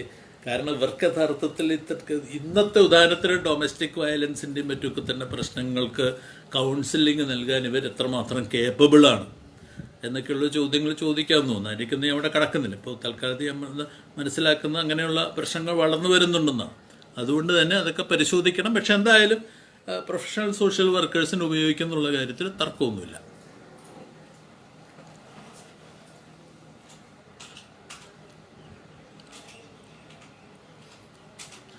പിന്നെ ഭരണാധികാരത്തിൻ്റെ ഉറങ്ങിക്കിടക്കുന്ന ആധിപത്യ പ്രവണത ഞാൻ അതിനെക്കുറിച്ചൊന്നും പറയുന്നില്ല. അതുണ്ടാവാം, ഇല്ല എന്നൊന്നും ഞാൻ പറയാൻ തയ്യാറൊന്നുമല്ല. പക്ഷെ അതേസമയം തന്നെ ഒരു കാര്യം വളരെ വ്യക്തമായിട്ടുണ്ട്. ഈ ആധിപത്യം കാണിച്ചുകൊണ്ട് മാത്രം നിങ്ങൾക്ക് ഇത്തരത്തിലുള്ള മഹാമാരികളെയൊന്നും തടുത്തു നിർത്താൻ കഴിയില്ല എന്നുള്ളത് വളരെ വ്യക്തമാണ്. ഒരാളവിടെ കിടന്ന് നിലവിളിച്ചുകൊണ്ട് മാത്രമോ മറ്റോ ഒന്നും മഹാമാരിയും തടുത്തു നിർത്താൻ കഴിയില്ല. ഓഖി ദുരന്തമോ അല്ലെങ്കിൽ ഇവിടെ നടന്നിട്ടുള്ള കൊടുങ്കാറ്റുകളോ ചുഴലിക്കാറ്റുകളോ പ്രളയങ്ങളോ ഒന്നും തന്നെ ഒരാൾ ആധിപത്യം കാണിച്ചു കഴിഞ്ഞാൽ തടുത്തിടാൻ കഴിയില്ല. അതൊക്കെ പണ്ടത്തെ കെട്ടുകഥകളാണ്. അതുകൊണ്ട് തന്നെ ഇന്നത്തെ വാച്ച് വേർഡ് എന്ന് പറയുന്നത് ജാഗ്രതയാണ്, അല്ല ആധിപത്യമല്ല. ആ ജാഗ്രത സമൂഹത്തിൻ്റെതാണ്. അപ്പം ജാഗ്രത സമൂഹത്തിൻ്റെതാവുമ്പോൾ ആധിപത്യം പ്രവർത്തിക്കുന്ന ആവശ്യമില്ലാതെ ആധിപത്യ പ്രവണത കാണിക്കുന്നവരുടെ നേരെ സമൂഹം ജാഗ്രത പുലർത്തണം എന്നുള്ളത് മാത്രമേ അതിനെക്കുറിച്ച് എനിക്ക് പറയാനായിട്ട് കഴിയുള്ളൂ. കൃഷിഭൂമി എവിടെ ഉണ്ടായിരുന്നത് മണ്ണിട്ട് നികത്തി ഒക്കെ ശരി തന്നെയാണ് കൃഷിഭൂമി. പക്ഷേ കൃഷിഭൂമികൾ ഇല്ല എന്നൊക്കെ പറയാൻ പറ്റും. ഇപ്പോൾ ഉദാഹരണത്തിന് ഇപ്പോൾ പലരും പറയുന്നത് ഏതാണ്ട് 18,000 ഹെക്ടേഴ്സ് വരെ ഐഡൻറ്റിഫൈ ചെയ്തിട്ടുണ്ടെന്നുള്ളതാണ് തരിശുഭൂമിയാണ്. നമ്മുടെ നാട്ടിൽ ഇപ്പോഴും ഇഷ്ടംപോലെ തരിശുഭൂമി കിടക്കുന്ന അമ്പരചുംബികളൊക്കെ ഉണ്ട്, ഞാൻ നിഷേധിക്കുന്നില്ല. പക്ഷേ തരിശുഭൂമി കിടക്കുന്നുണ്ട്. തരിശുഭൂമി പ്രൈവറ്റ് പ്ലോട്ട്സ് ആണെന്നുള്ളതാണ് പ്രധാനപ്പെട്ട പ്രശ്നം. നമ്മുടെ നാട്ടിലുള്ള നല്ലൊരു ശതമാനം തരിശുഭൂമിയും വലിയൊരു ശതമാനം പ്രൈവറ്റ് പ്ലോട്ട്സാണ്.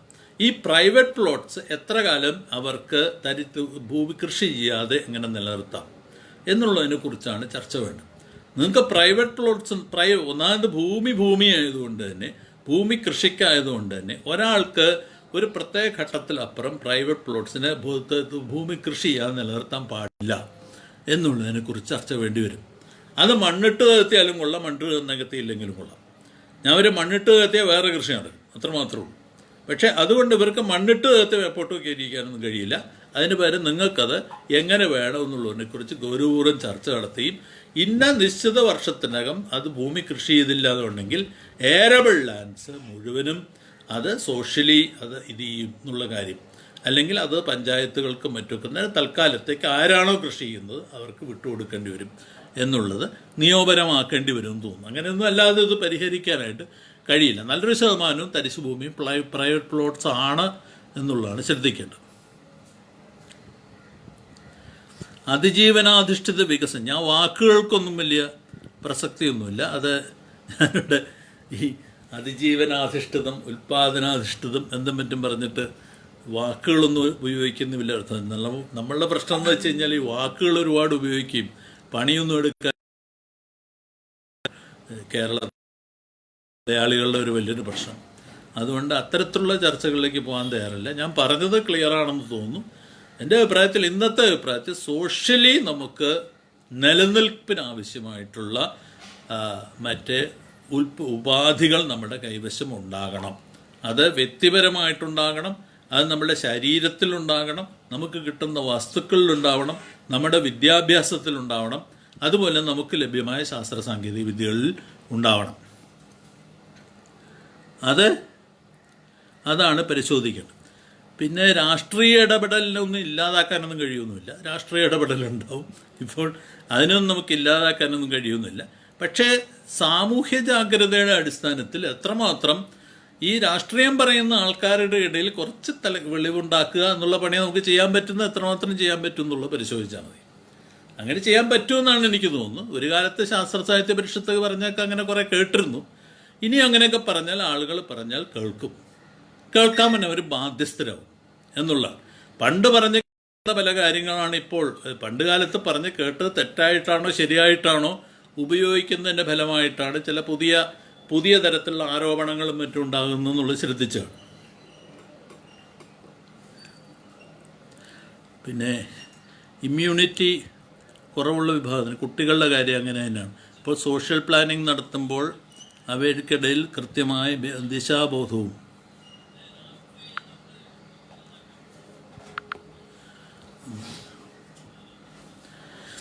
അത്തരത്തിലുള്ള ദിശാബോധം ഉണ്ടാക്കേണ്ടത് തന്നെയാണെന്ന് തോന്നുന്നു. അതിനെപ്പറ്റി തർക്കമൊന്നുമില്ല. കാരണം ഞാൻ മുമ്പ് പറഞ്ഞ പോലെ ഈ പഴയ രീതിയിലുള്ള സ്കൂൾ ഹെൽത്ത് പ്രോഗ്രാം അല്ലെങ്കിൽ ഈ കായിക ബോഡി എന്നൊക്കെ പറയുന്ന ബോഡിലി കൈനസ്തെറ്റിക്സ് എന്ന് പറയുന്ന വിദ്യാഭ്യാസം, ഈ പഴയ PD ടീച്ചർ എന്നൊക്കെ പറയുന്ന അയാൾ തന്നെയാണോ ഇനി മുതൽ വേണ്ടത്?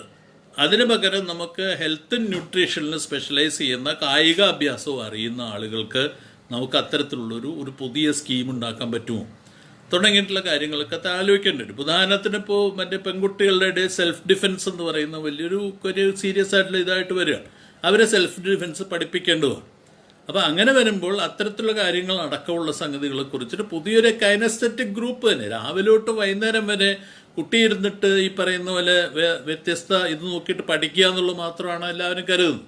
അതിന് പകരം ഇത്തരത്തിലുള്ള സംഗതികളിലേക്ക് മാറ്റാൻ എത്രമാത്രം സാധിക്കും എന്നുള്ളത് പരിശോധിക്കേണ്ട കാര്യം തന്നെയാണ്. ന്യൂട്രീഷൻ അതുപോലെ തന്നെ പ്രധാനമാണ്. നമ്മളുടെ ICDS പോലെയുള്ള സംഗതികൾ വളരെ അണ്ടർ യൂട്ടിലൈസ്ഡ് ആയിട്ടുള്ള വിഭാഗം.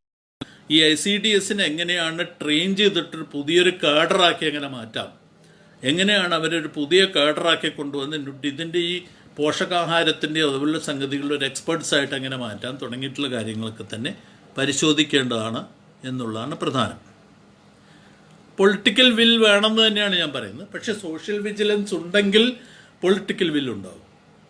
നിങ്ങൾക്ക് സാമൂഹ്യ തലത്തിലുള്ള കാരണം കേരളത്തിൻ്റെ ഒരു പ്രത്യേകത എന്ന് പറയുന്നത്, കേരളത്തിൻ്റെ പ്രത്യേകത ഒരു സ്വഭാവം എന്ന് പറയുന്നത് തന്നെ കേരളത്തിലുള്ള ജനങ്ങൾ എങ്ങനെയാണോ പ്രതികരിക്കുന്നത് ആ പ്രതികരിക്കുന്നതിനോട് റെസ്പോണ്ട് ചെയ്യാനായിട്ട് കേരളത്തിലുള്ള രാഷ്ട്രീയ പാർട്ടികൾ നിർബന്ധിതരാണ്. അതെല്ലാ കാലത്തും അങ്ങനെ തന്നെയാണ്. ഇപ്പം നമ്മളിപ്പോൾ അടുത്ത കാലത്ത് തന്നെ നമ്മൾ കണ്ടത് ജനങ്ങളുടെ ഇടയിൽ തെറ്റായിട്ടോ ശരിയായിട്ടോ ചില ആചാരമര്യാദകളെ കുറിച്ചുള്ള ധാരണകൾ അവരുടെ ഉണ്ടായിരുന്നപ്പോൾ ചില ആളുകൾ അതിനോട് റെസ്പോണ്ട് ചെയ്തു. അതൊക്കെയാണ് അതിൻ്റെ രീതി. അങ്ങനെ വരുമ്പോൾ നമ്മളുടെ ഇടയിൽ ആളുകൾക്ക് ഇത്തരത്തിലുള്ളൊരു ആവശ്യം ഉന്നയിച്ചു തുടങ്ങിക്കഴിഞ്ഞാൽ ആവശ്യത്തിനോട് റെസ്പോണ്ട് ചെയ്യാതിരിക്കാനായിട്ട് സാധിക്കുകയില്ല എന്നുള്ളതാണ് ഞാനിവിടെ സൂചിപ്പിക്കുന്നത്. അങ്ങനെ വരുമ്പോൾ പൊളിറ്റിക്കൽ വില്ല് ഉണ്ടായിക്കൊള്ളും. പൊളിറ്റിക്കൽ വില്ലുള്ളത് കൊണ്ടാണ് കുറേ കാര്യങ്ങളൊക്കെ ഇപ്പം നടന്നുകൊണ്ടിരിക്കുന്നത്. സത്യം പറഞ്ഞാൽ അതുകൊണ്ട് നമ്മൾ കാണണം. ഞാനിപ്പോൾ എന്തെങ്കിലും ന്യായീകരിക്കുകയൊന്നുമില്ല. പൊളിറ്റിക്കൽ വില്ലുള്ളത് കൊണ്ടാണ് കഴിഞ്ഞ 3-4 വർഷമായിട്ട് കുറച്ച് കാര്യങ്ങൾ നടന്നുകൊണ്ടിരിക്കുന്നു എന്നുള്ളത് നമ്മൾ കാണണം.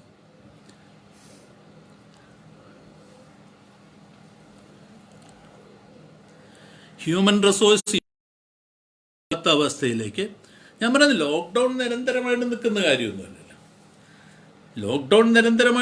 കാര്യമൊന്നുമല്ല. അങ്ങനെ സംഭവിക്കുകയില്ല. പക്ഷെ തീർച്ചയായിട്ടും പോസ്റ്റ് ലോക്ക്ഡൗൺ സിറ്റുവേഷനിൽ നമ്മൾ ചില കാര്യങ്ങൾ, ചില നിയന്ത്രണങ്ങൾ ഏർപ്പെടുത്തേണ്ടി വരുമെന്ന് തന്നെയാണ് തോന്നുന്നത്.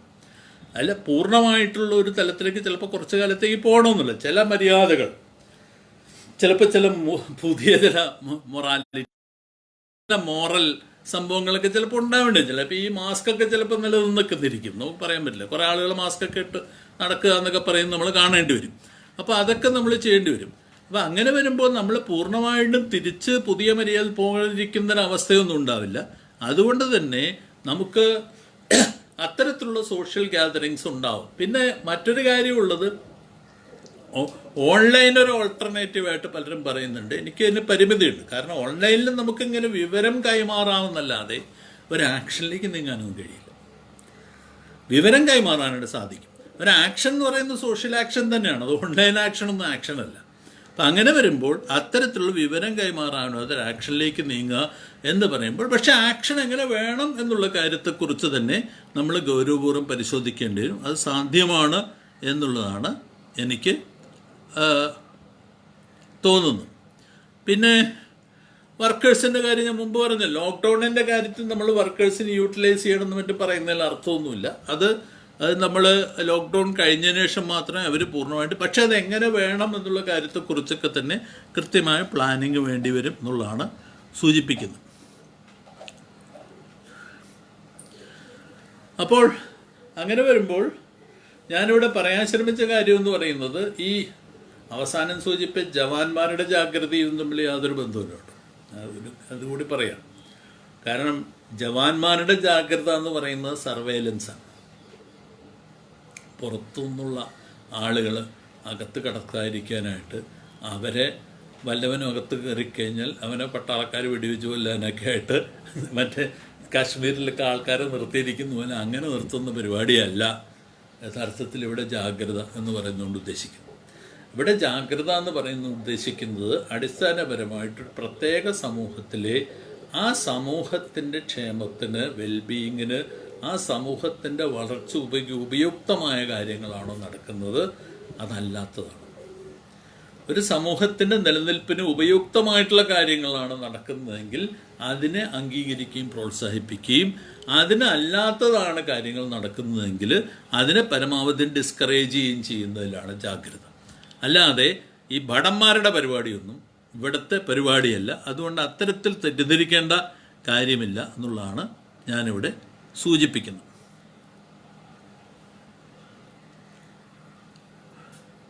അതൊക്കെ തന്നെ ചർച്ച ചെയ്യും. ഞാൻ എൻ്റെ വിശദാംശങ്ങളിലേക്കും പോകുന്നില്ല. വിദഗ്ധ സമിതികൾ രൂപീകരിക്കണം. വിദഗ്ധ സമിതികൾ എന്ന് പറഞ്ഞാൽ എന്താണ് ഇന്നത്തെ സാഹചര്യത്തിൽ, അതൊക്കെ തന്നെ പരിശോധിക്കണം. നമുക്ക് വേണ്ടത് വിദഗ്ധ സമിതികളാണോ, ജനകീയ സമിതികളാണോ, ആരാണ് വിദഗ്ധർ, ഇതൊക്കെ തന്നെ ചർച്ച ചെയ്യേണ്ട കാര്യങ്ങളാണ്. ഞാൻ അതിലേക്കൊന്നും ഇപ്പോൾ പോകാനായിട്ട് ശ്രമിക്കുന്നില്ല. ഞാനിവിടെ ആ കൂടി ചെയ്യുന്നത് ഇതിന് ഇത്തരത്തിലുള്ളൊരു ഇൻ്റർവെൻഷൻ വേണമെന്ന് പറഞ്ഞ് അവിടെ നിർത്തുകയാണ്. അതിൻ്റെ മൊഡാലിറ്റീസ് നമ്മൾ കൂടുതൽ ഗൗരവത്തിൽ ആലോചിക്കേണ്ടതുണ്ടെന്നുള്ളത് മാത്രമേ ഇവിടെ പറയുന്നുള്ളൂ. അതിൻ്റെ പഴയ രൂപത്തിൽ തന്നെ വേണ്ടത്, പുതിയതാണോ വേണ്ടതെന്നുള്ളതൊക്കെ ചർച്ച ചെയ്യണം.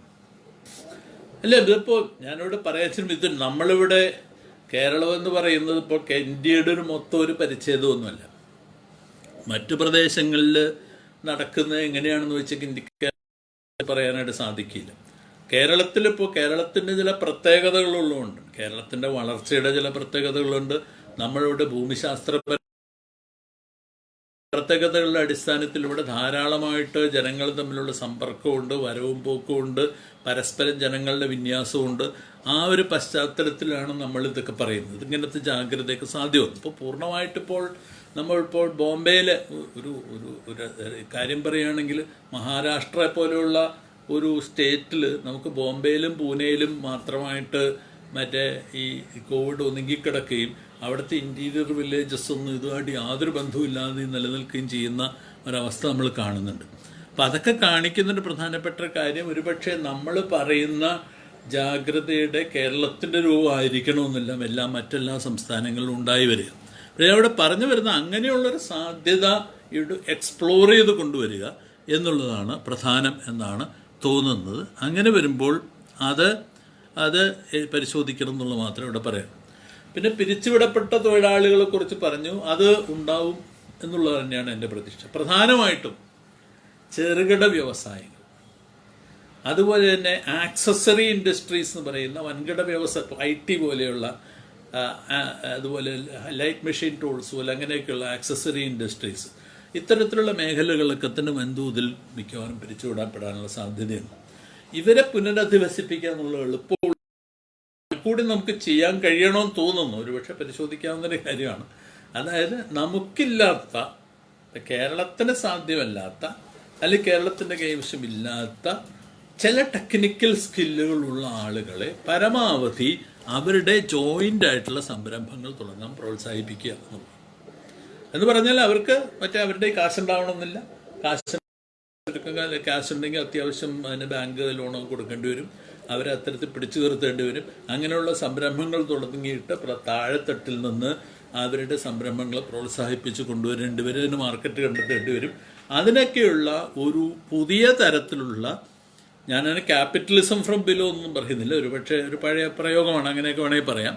പക്ഷെ അതിനൊക്കെ പ്രധാന എൻ്റർപ്രൈസ് ഫ്രം ബിലോ. തൽക്കാലത്തിൽ ചിലത് ക്യാപിറ്റലിസം ആവണമെന്നില്ല. അതുകൊണ്ട് തന്നെയാണ് അത്തരത്തിലുള്ള എൻ്റർപ്രൈസസ് ആയിട്ട് ചിലപ്പോൾ ഇത്തരം സംഗതികൾ കൊണ്ടുവരേണ്ടി വരും. അതിനുള്ള ഇനിഷ്യേറ്റീവ് എൻ്റെ അഭിപ്രായത്തിൽ ഈ പ്രവാസികളിൽ നിന്ന് തന്നെയുള്ള അവരുടെ സെൽഫ് സ്റ്റൈൽഡ് നേതാക്കൾ, അവർ എത്രമാത്രം ഇതിനൊക്കെ കഴിയുന്നു എന്ന് എനിക്ക് അറിഞ്ഞുകൂടാ.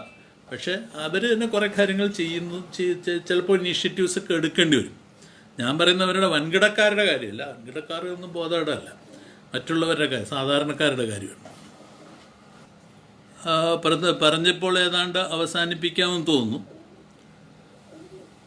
കാരണം നമ്മൾ നേരിടാൻ പോകുന്നത് യഥാർത്ഥത്തിൽ അത്യാവശ്യം പ്രയാസമുള്ള ഒരു കാലഘട്ടമാണ് എന്നുള്ളത് ഏതാണ്ട് ഉറപ്പാണ്.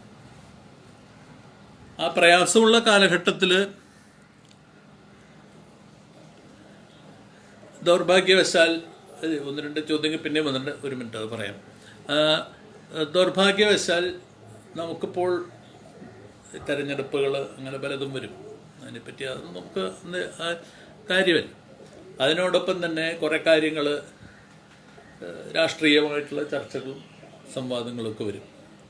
പക്ഷെ അവിടെയൊക്കെ തന്നെ മുമ്പ് പറഞ്ഞ സോഷ്യൽ വിജിലൻസിൻ്റെ അടിസ്ഥാനത്തിൽ ഇത്തരത്തിലുള്ള ഇത് ഒരു പൂർണ്ണമായൊരു അവതരണമൊന്നുമല്ല, എനിക്ക് മനസ്സിലായ കുറേ കാര്യങ്ങൾ പറഞ്ഞു എന്ന് മാത്രമേ ഉള്ളൂ. പക്ഷേ ഇത്തരത്തിലുള്ള ഒരു ഡിസ്കഷൻ പരമാവധി വേദികളിൽ വളർത്തിക്കൊണ്ടുവരേണ്ടുന്ന ഒരു ബാധ്യതയുണ്ട് എന്നുള്ളതാണ് ഇവിടെ സൂചിപ്പിക്കേണ്ടുന്ന പ്രധാനപ്പെട്ട കാര്യം. അങ്ങനെ വരുമ്പോൾ ഈ ഡിസ്കഷൻ നടന്നില്ല എന്നുണ്ടെങ്കിൽ നമ്മൾ ഈ സാമ്പ്രദായികമായ ചില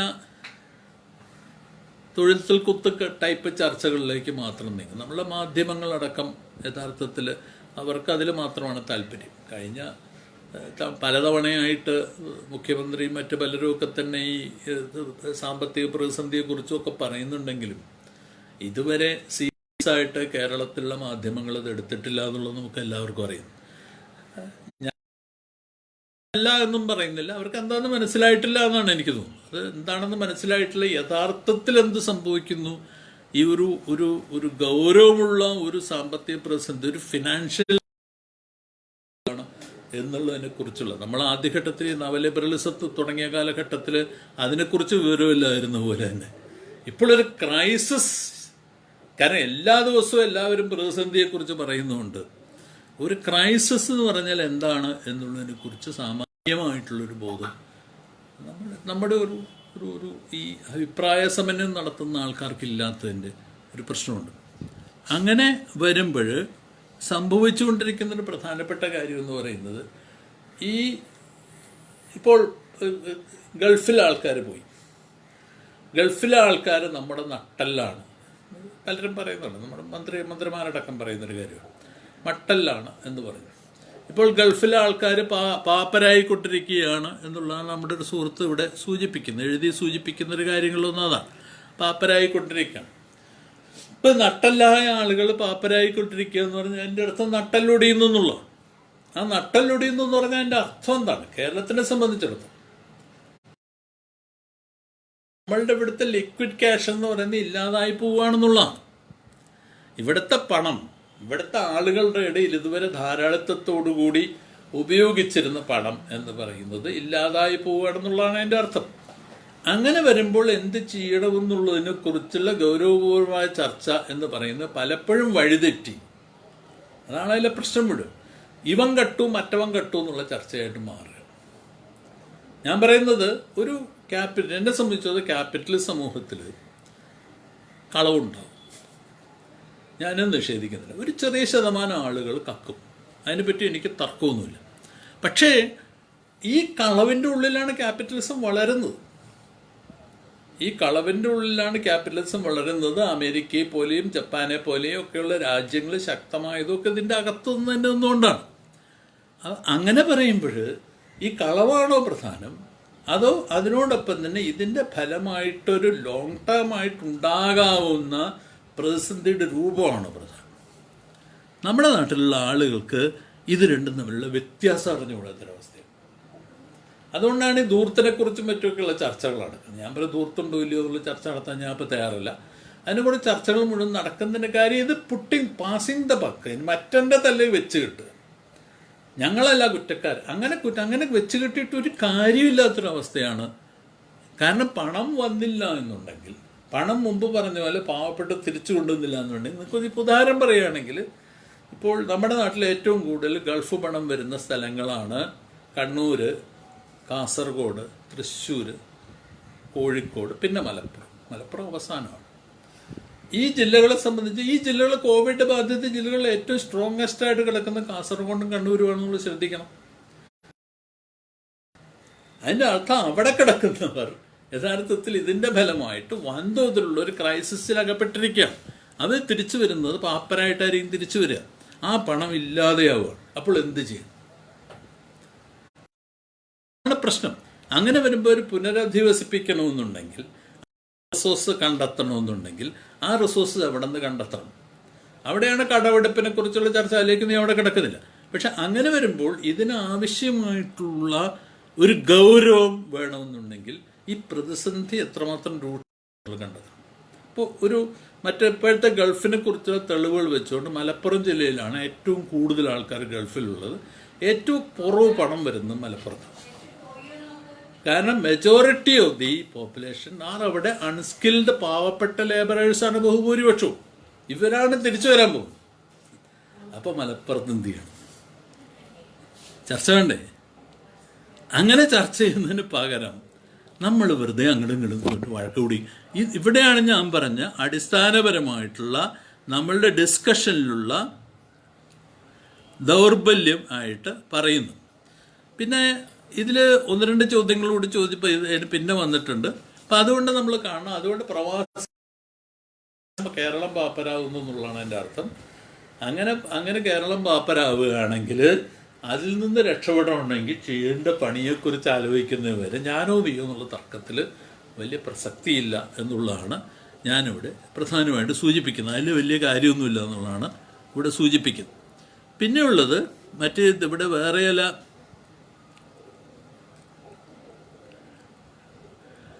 ചില ചോദ്യങ്ങളിലേക്ക് കിടക്കുകയാണ്.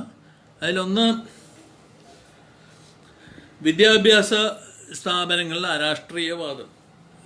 ഇതുമായിട്ട് ബന്ധപ്പെട്ടൊരു പ്രശ്നമൊന്നുമല്ല. അത് വിദ്യാഭ്യാസ സ്ഥാപനങ്ങളിലെ രാഷ്ട്രീയവാദം നിരുത്സാഹപ്പെടുത്തി ഇതൊന്നും ഇവിടെ പ്രശ്നമില്ല. നമ്മൾ പറയുന്നത് വിദ്യാഭ്യാസ സ്ഥാപനങ്ങളുടെ രാഷ്ട്രീയവാദത്തെക്കാൾ ഇപ്പോൾ പ്രധാനമായിട്ട് എനിക്ക് പറയാനുള്ളത് ഈ വിദ്യാഭ്യാസ സ്ഥാപനങ്ങൾ എന്ത് ചെയ്യണമെന്നതിനെ കുറിച്ചുള്ള ചർച്ച ആരംഭിക്കണം എന്നുള്ളത് തന്നെയാണ് പറയാനുള്ളത്. കാരണം അവിടെ രാഷ്ട്രീയവും അരാഷ്ട്രീയവും ഉണ്ടാവും. അത് വേണം എന്നുള്ള കാര്യത്തിൽ എനിക്ക് തർക്കമൊന്നുമില്ല. പക്ഷെ ആത്യന്തികമായിട്ട് എന്താണ് അവർ ചെയ്യുന്നത്? കുറേ IAS ഉദ്യോഗസ്ഥന്മാരെ ഉണ്ടാക്കലാണോ നമ്മുടെ പണി? അതോ നമുക്കിവിടെ പ്രാദേശിക തലത്തിൽ ആളുകളെ പണിയെടുക്കാൻ പറ്റുന്ന ആൾക്കാരെ ഉണ്ടാക്കാൻ പറ്റുമോ? അതിനുള്ള തൊഴിൽ ഘടന മാറ്റേണ്ട സൗകര്യം ഉണ്ടാക്കാൻ പറ്റുമോ? ജനങ്ങൾക്ക് അതിനുള്ള അതിജീവനത്തിലുള്ള ശേഷി സൃഷ്ടിക്കാൻ കഴിയുമോ? അതെന്ത് ചെയ്യണം എന്നുള്ളതൊക്കെയാണ് പ്രധാനമാണ്. അത്തരത്തിലുള്ള ചർച്ചയാണ് വിദ്യാഭ്യാസത്തിൻ്റെ രാഷ്ട്രീയമായിട്ട് വരേണ്ടത് എന്നുള്ളതാണ് എന്നെ സംബന്ധിച്ചിടത്തോളം പ്രധാനമാണ് ഇട്ട് ഞാൻ കാണുന്നത്. പിന്നെ മറ്റ് ചോദ്യങ്ങൾ വന്നിരിക്കുന്നത്, ഒന്ന്, ലോക മുതലാളിത്തം മുൻകൂട്ടി കാണുന്നതിൽ അഡ്രസ്സ് ചെയ്യുന്നതും പരാജയപ്പെട്ടു എന്ന് തന്നെയാണ് ഞാൻ പറയുന്നത്. കാരണം അവർക്ക് സത്യം പറയുകയാണെങ്കിൽ കഴിഞ്ഞ 100 വർഷത്തിന്, ഇപ്പം നമ്മളൊരു 200 വർഷമായി, ഈ 200 വർഷത്തിനിടെ സ്പാനിഷ് ഫ്ലൂവിൻ്റെ ഒരു കഥയുണ്ട്. പിന്നെ അതുകൂടാതെ 19th സെഞ്ചുറിയിൽ ചില കോളറയുടെ വളർച്ച, അങ്ങനെയുള്ള ചില കാര്യങ്ങളുണ്ട്. ഇതൊഴിച്ചു കഴിഞ്ഞാൽ പ്രത്യേകിച്ച് ഇപ്പോൾ US-നെ സംബന്ധിച്ചിടത്തോളം, അല്ലെങ്കിൽ ഈവൻ യൂറോപ്പിനെ സംബന്ധിച്ചിടത്തോളം, അവർ 15-16 നൂറ്റാണ്ടിൽ ബ്യൂബോണി പ്ലേഗിന് ശേഷം കാര്യമായിട്ടുള്ള മഹാമാരി, ഇത്തരത്തിലുള്ള ഒരു വലിയൊരു ആക്രമണം അവർ ഫേസ് ചെയ്തിട്ടില്ല പറഞ്ഞു വരുന്നത്. അതുകൊണ്ടാണ് അവർക്കത് പ്രഡിക്റ്റ് ചെയ്യാൻ കഴിയാറ്. അത് പ്രഡിക്റ്റ് ചെയ്യേണ്ട പ്രശ്നമല്ല. അതിന് പകരം ഇത് കൊണ്ടുപോകാനായിട്ട് കഴിയാം. പിന്നെ ഇതിനു മുമ്പ് വന്ന കേസുകളിൽ ഇപ്പോൾ എബോള വൈറസ് വന്നു. അത് പിന്നെ ആഫ്രിക്കൻ ഡിസീസായിട്ട് അങ്ങ് പ്രഖ്യാപിച്ചു, അങ്ങനെ അങ്ങ് കളഞ്ഞു. ഇങ്ങനെയൊക്കെ ചില പ്രഖ്യാപനം നടത്തി കളയുക എന്നുള്ളതല്ലാതെ അവർ വീണ്ടും റീകണക്ട് ഗൗരവപൂർവ്വം ഈ പരിശുദ്ധിയുടെ സംഗതി പരിശോധിച്ചിട്ടില്ല. ഇതിൻ്റെ ഒരു ഇൻട്രസ്റ്റിംഗ് ഒരു ഉദാഹരണം, ഈ എങ്ങനെയാണിത് അതിജീവനത്തിൻ്റെ ഒരു ഉദാഹരണം, എമറി ലോവിൻസ് എന്ന് പറയുന്നൊരു ഡോക്ടറാണ്. ഇങ്ങനെ ഒരു ലെഫ്റ്റ് വിങ് ഇടതുപക്ഷക്കാരുടെ ക്യൂബയിലുള്ള ഒരു ഇത്തരത്തിലുള്ള വൈറസ് വ്യാധിയെക്കുറിച്ച് കുറച്ചു കാലം മുമ്പ് ഒരു ലേഖനം എഴുതുകയുണ്ടായി. അതിൽ വെച്ചിട്ട് എങ്ങനെയാണ് ഒരു പർട്ടിക്കുലർ സ്ഥലത്തൊരു ഇങ്ങനെ ഒരു ഇൻസിഡൻ്റ് ഉണ്ടായപ്പോൾ ക്യൂബ 2006 ഈ ലേഖനം എഴുതുന്നത്. ആമോറി ലോവിൻസ് എന്നാണ് അങ്ങേരുടെ പേര്. നമുക്ക് കണ്ടുപിടിക്കാൻ പറ്റും. എങ്ങനെയാണ് ഒരു രാഷ്ട്രം മുഴുവനും അവിടുത്തെ ഡോക്ടേഴ്സ് എങ്ങനെയാണ് അതിനെ അതിജീവിച്ചതെന്നുള്ളതിനെ കുറിച്ചുള്ള വളരെ ഇൻട്രസ്റ്റിംഗ് ആയിട്ടുള്ളൊരു ആർട്ടിക്കിളാണ്. അപ്പം ഒരു വ്യവസ്ഥിതിയുടെ സ്ട്രെങ്ത് ഉണ്ടെന്നുള്ളതാണ് എൻ്റെ പറയുന്നത്. വ്യവസ്ഥിതിയുടെ സ്ട്രെങ്ത് നമ്മളിപ്പോൾ സോഷ്യലിസ്റ്റ് എന്തോ നോക്കണ്ടിട്ട് ഒരു വ്യവസ്ഥയുടെ സ്ട്രെങ്ത് ഉണ്ട് എന്നുള്ളതാണ്. അത് ആമറി ലോവിൻസ് കൃത്യമായിട്ട് പറയുന്നുണ്ട് എങ്ങനെയാണ് അവർക്ക് സോഷ്യലായിട്ട് എങ്ങനെയാണ് വൈറസ് ബാധയെ അവർക്ക് അതിജീവിക്കാൻ കഴിഞ്ഞത് എന്ന് പറയുന്നുണ്ട്. അത് കാണിക്കുന്നത് തന്നെ മുതലാളിത്തത്തിന് ഈ കേപ്പബിലിറ്റി ആണ്. ഞാൻ ആദ്യം തൊട്ട് അവസാനം വരെ പറഞ്ഞു വരുന്നത് എൻവയൺമെൻ്റൽ ഇഷ്യൂസ്, സോഷ്യൽ ജനറിക് ഇഷ്യൂസ്, ഇത് സോൾവ് ചെയ്യാനായിട്ട് സോഷ്യോ കൾച്ചറൽ എന്ന് വേണമെങ്കിൽ പറയാം, ഇത് സോൾവ് ചെയ്യാനായിട്ട് ക്യാപിറ്റലിസത്തിന് സാധ്യമല്ല, മുതലാളിത്തത്തിന് സാധ്യമല്ല. അവർക്ക് കച്ചവടം മാത്രമേ അറിയുള്ളൂ. ഇതൊക്കെ വെച്ച് എങ്ങനെ കച്ചവടം നടത്താൻ പറ്റുമെന്ന് അവരാലോചിക്കും. അതിലപ്പുറം ഒന്നും അവരെ കൊണ്ട് സാധ്യമല്ല. ഇവരുടെ വീക്ക്നെസ് തിരിച്ചറിയണം, അത്രയേ പറ്റൂ എന്ന് അവർ മനസ്സിലാക്കണം. അതിനെ അതിജീവിക്കാനായിട്ട് പുതിയ സമൂഹ വ്യവസ്ഥകളെക്കുറിച്ച് ആലോചിക്കണം എന്നുള്ളത് തന്നെയാണ് ഇവിടെ പറയാനുള്ളത്. അപ്പോൾ ഇത്രയുമാണ് പ്രധാനമായിട്ടും സൂചിപ്പിക്കാനുള്ള കാര്യങ്ങൾ.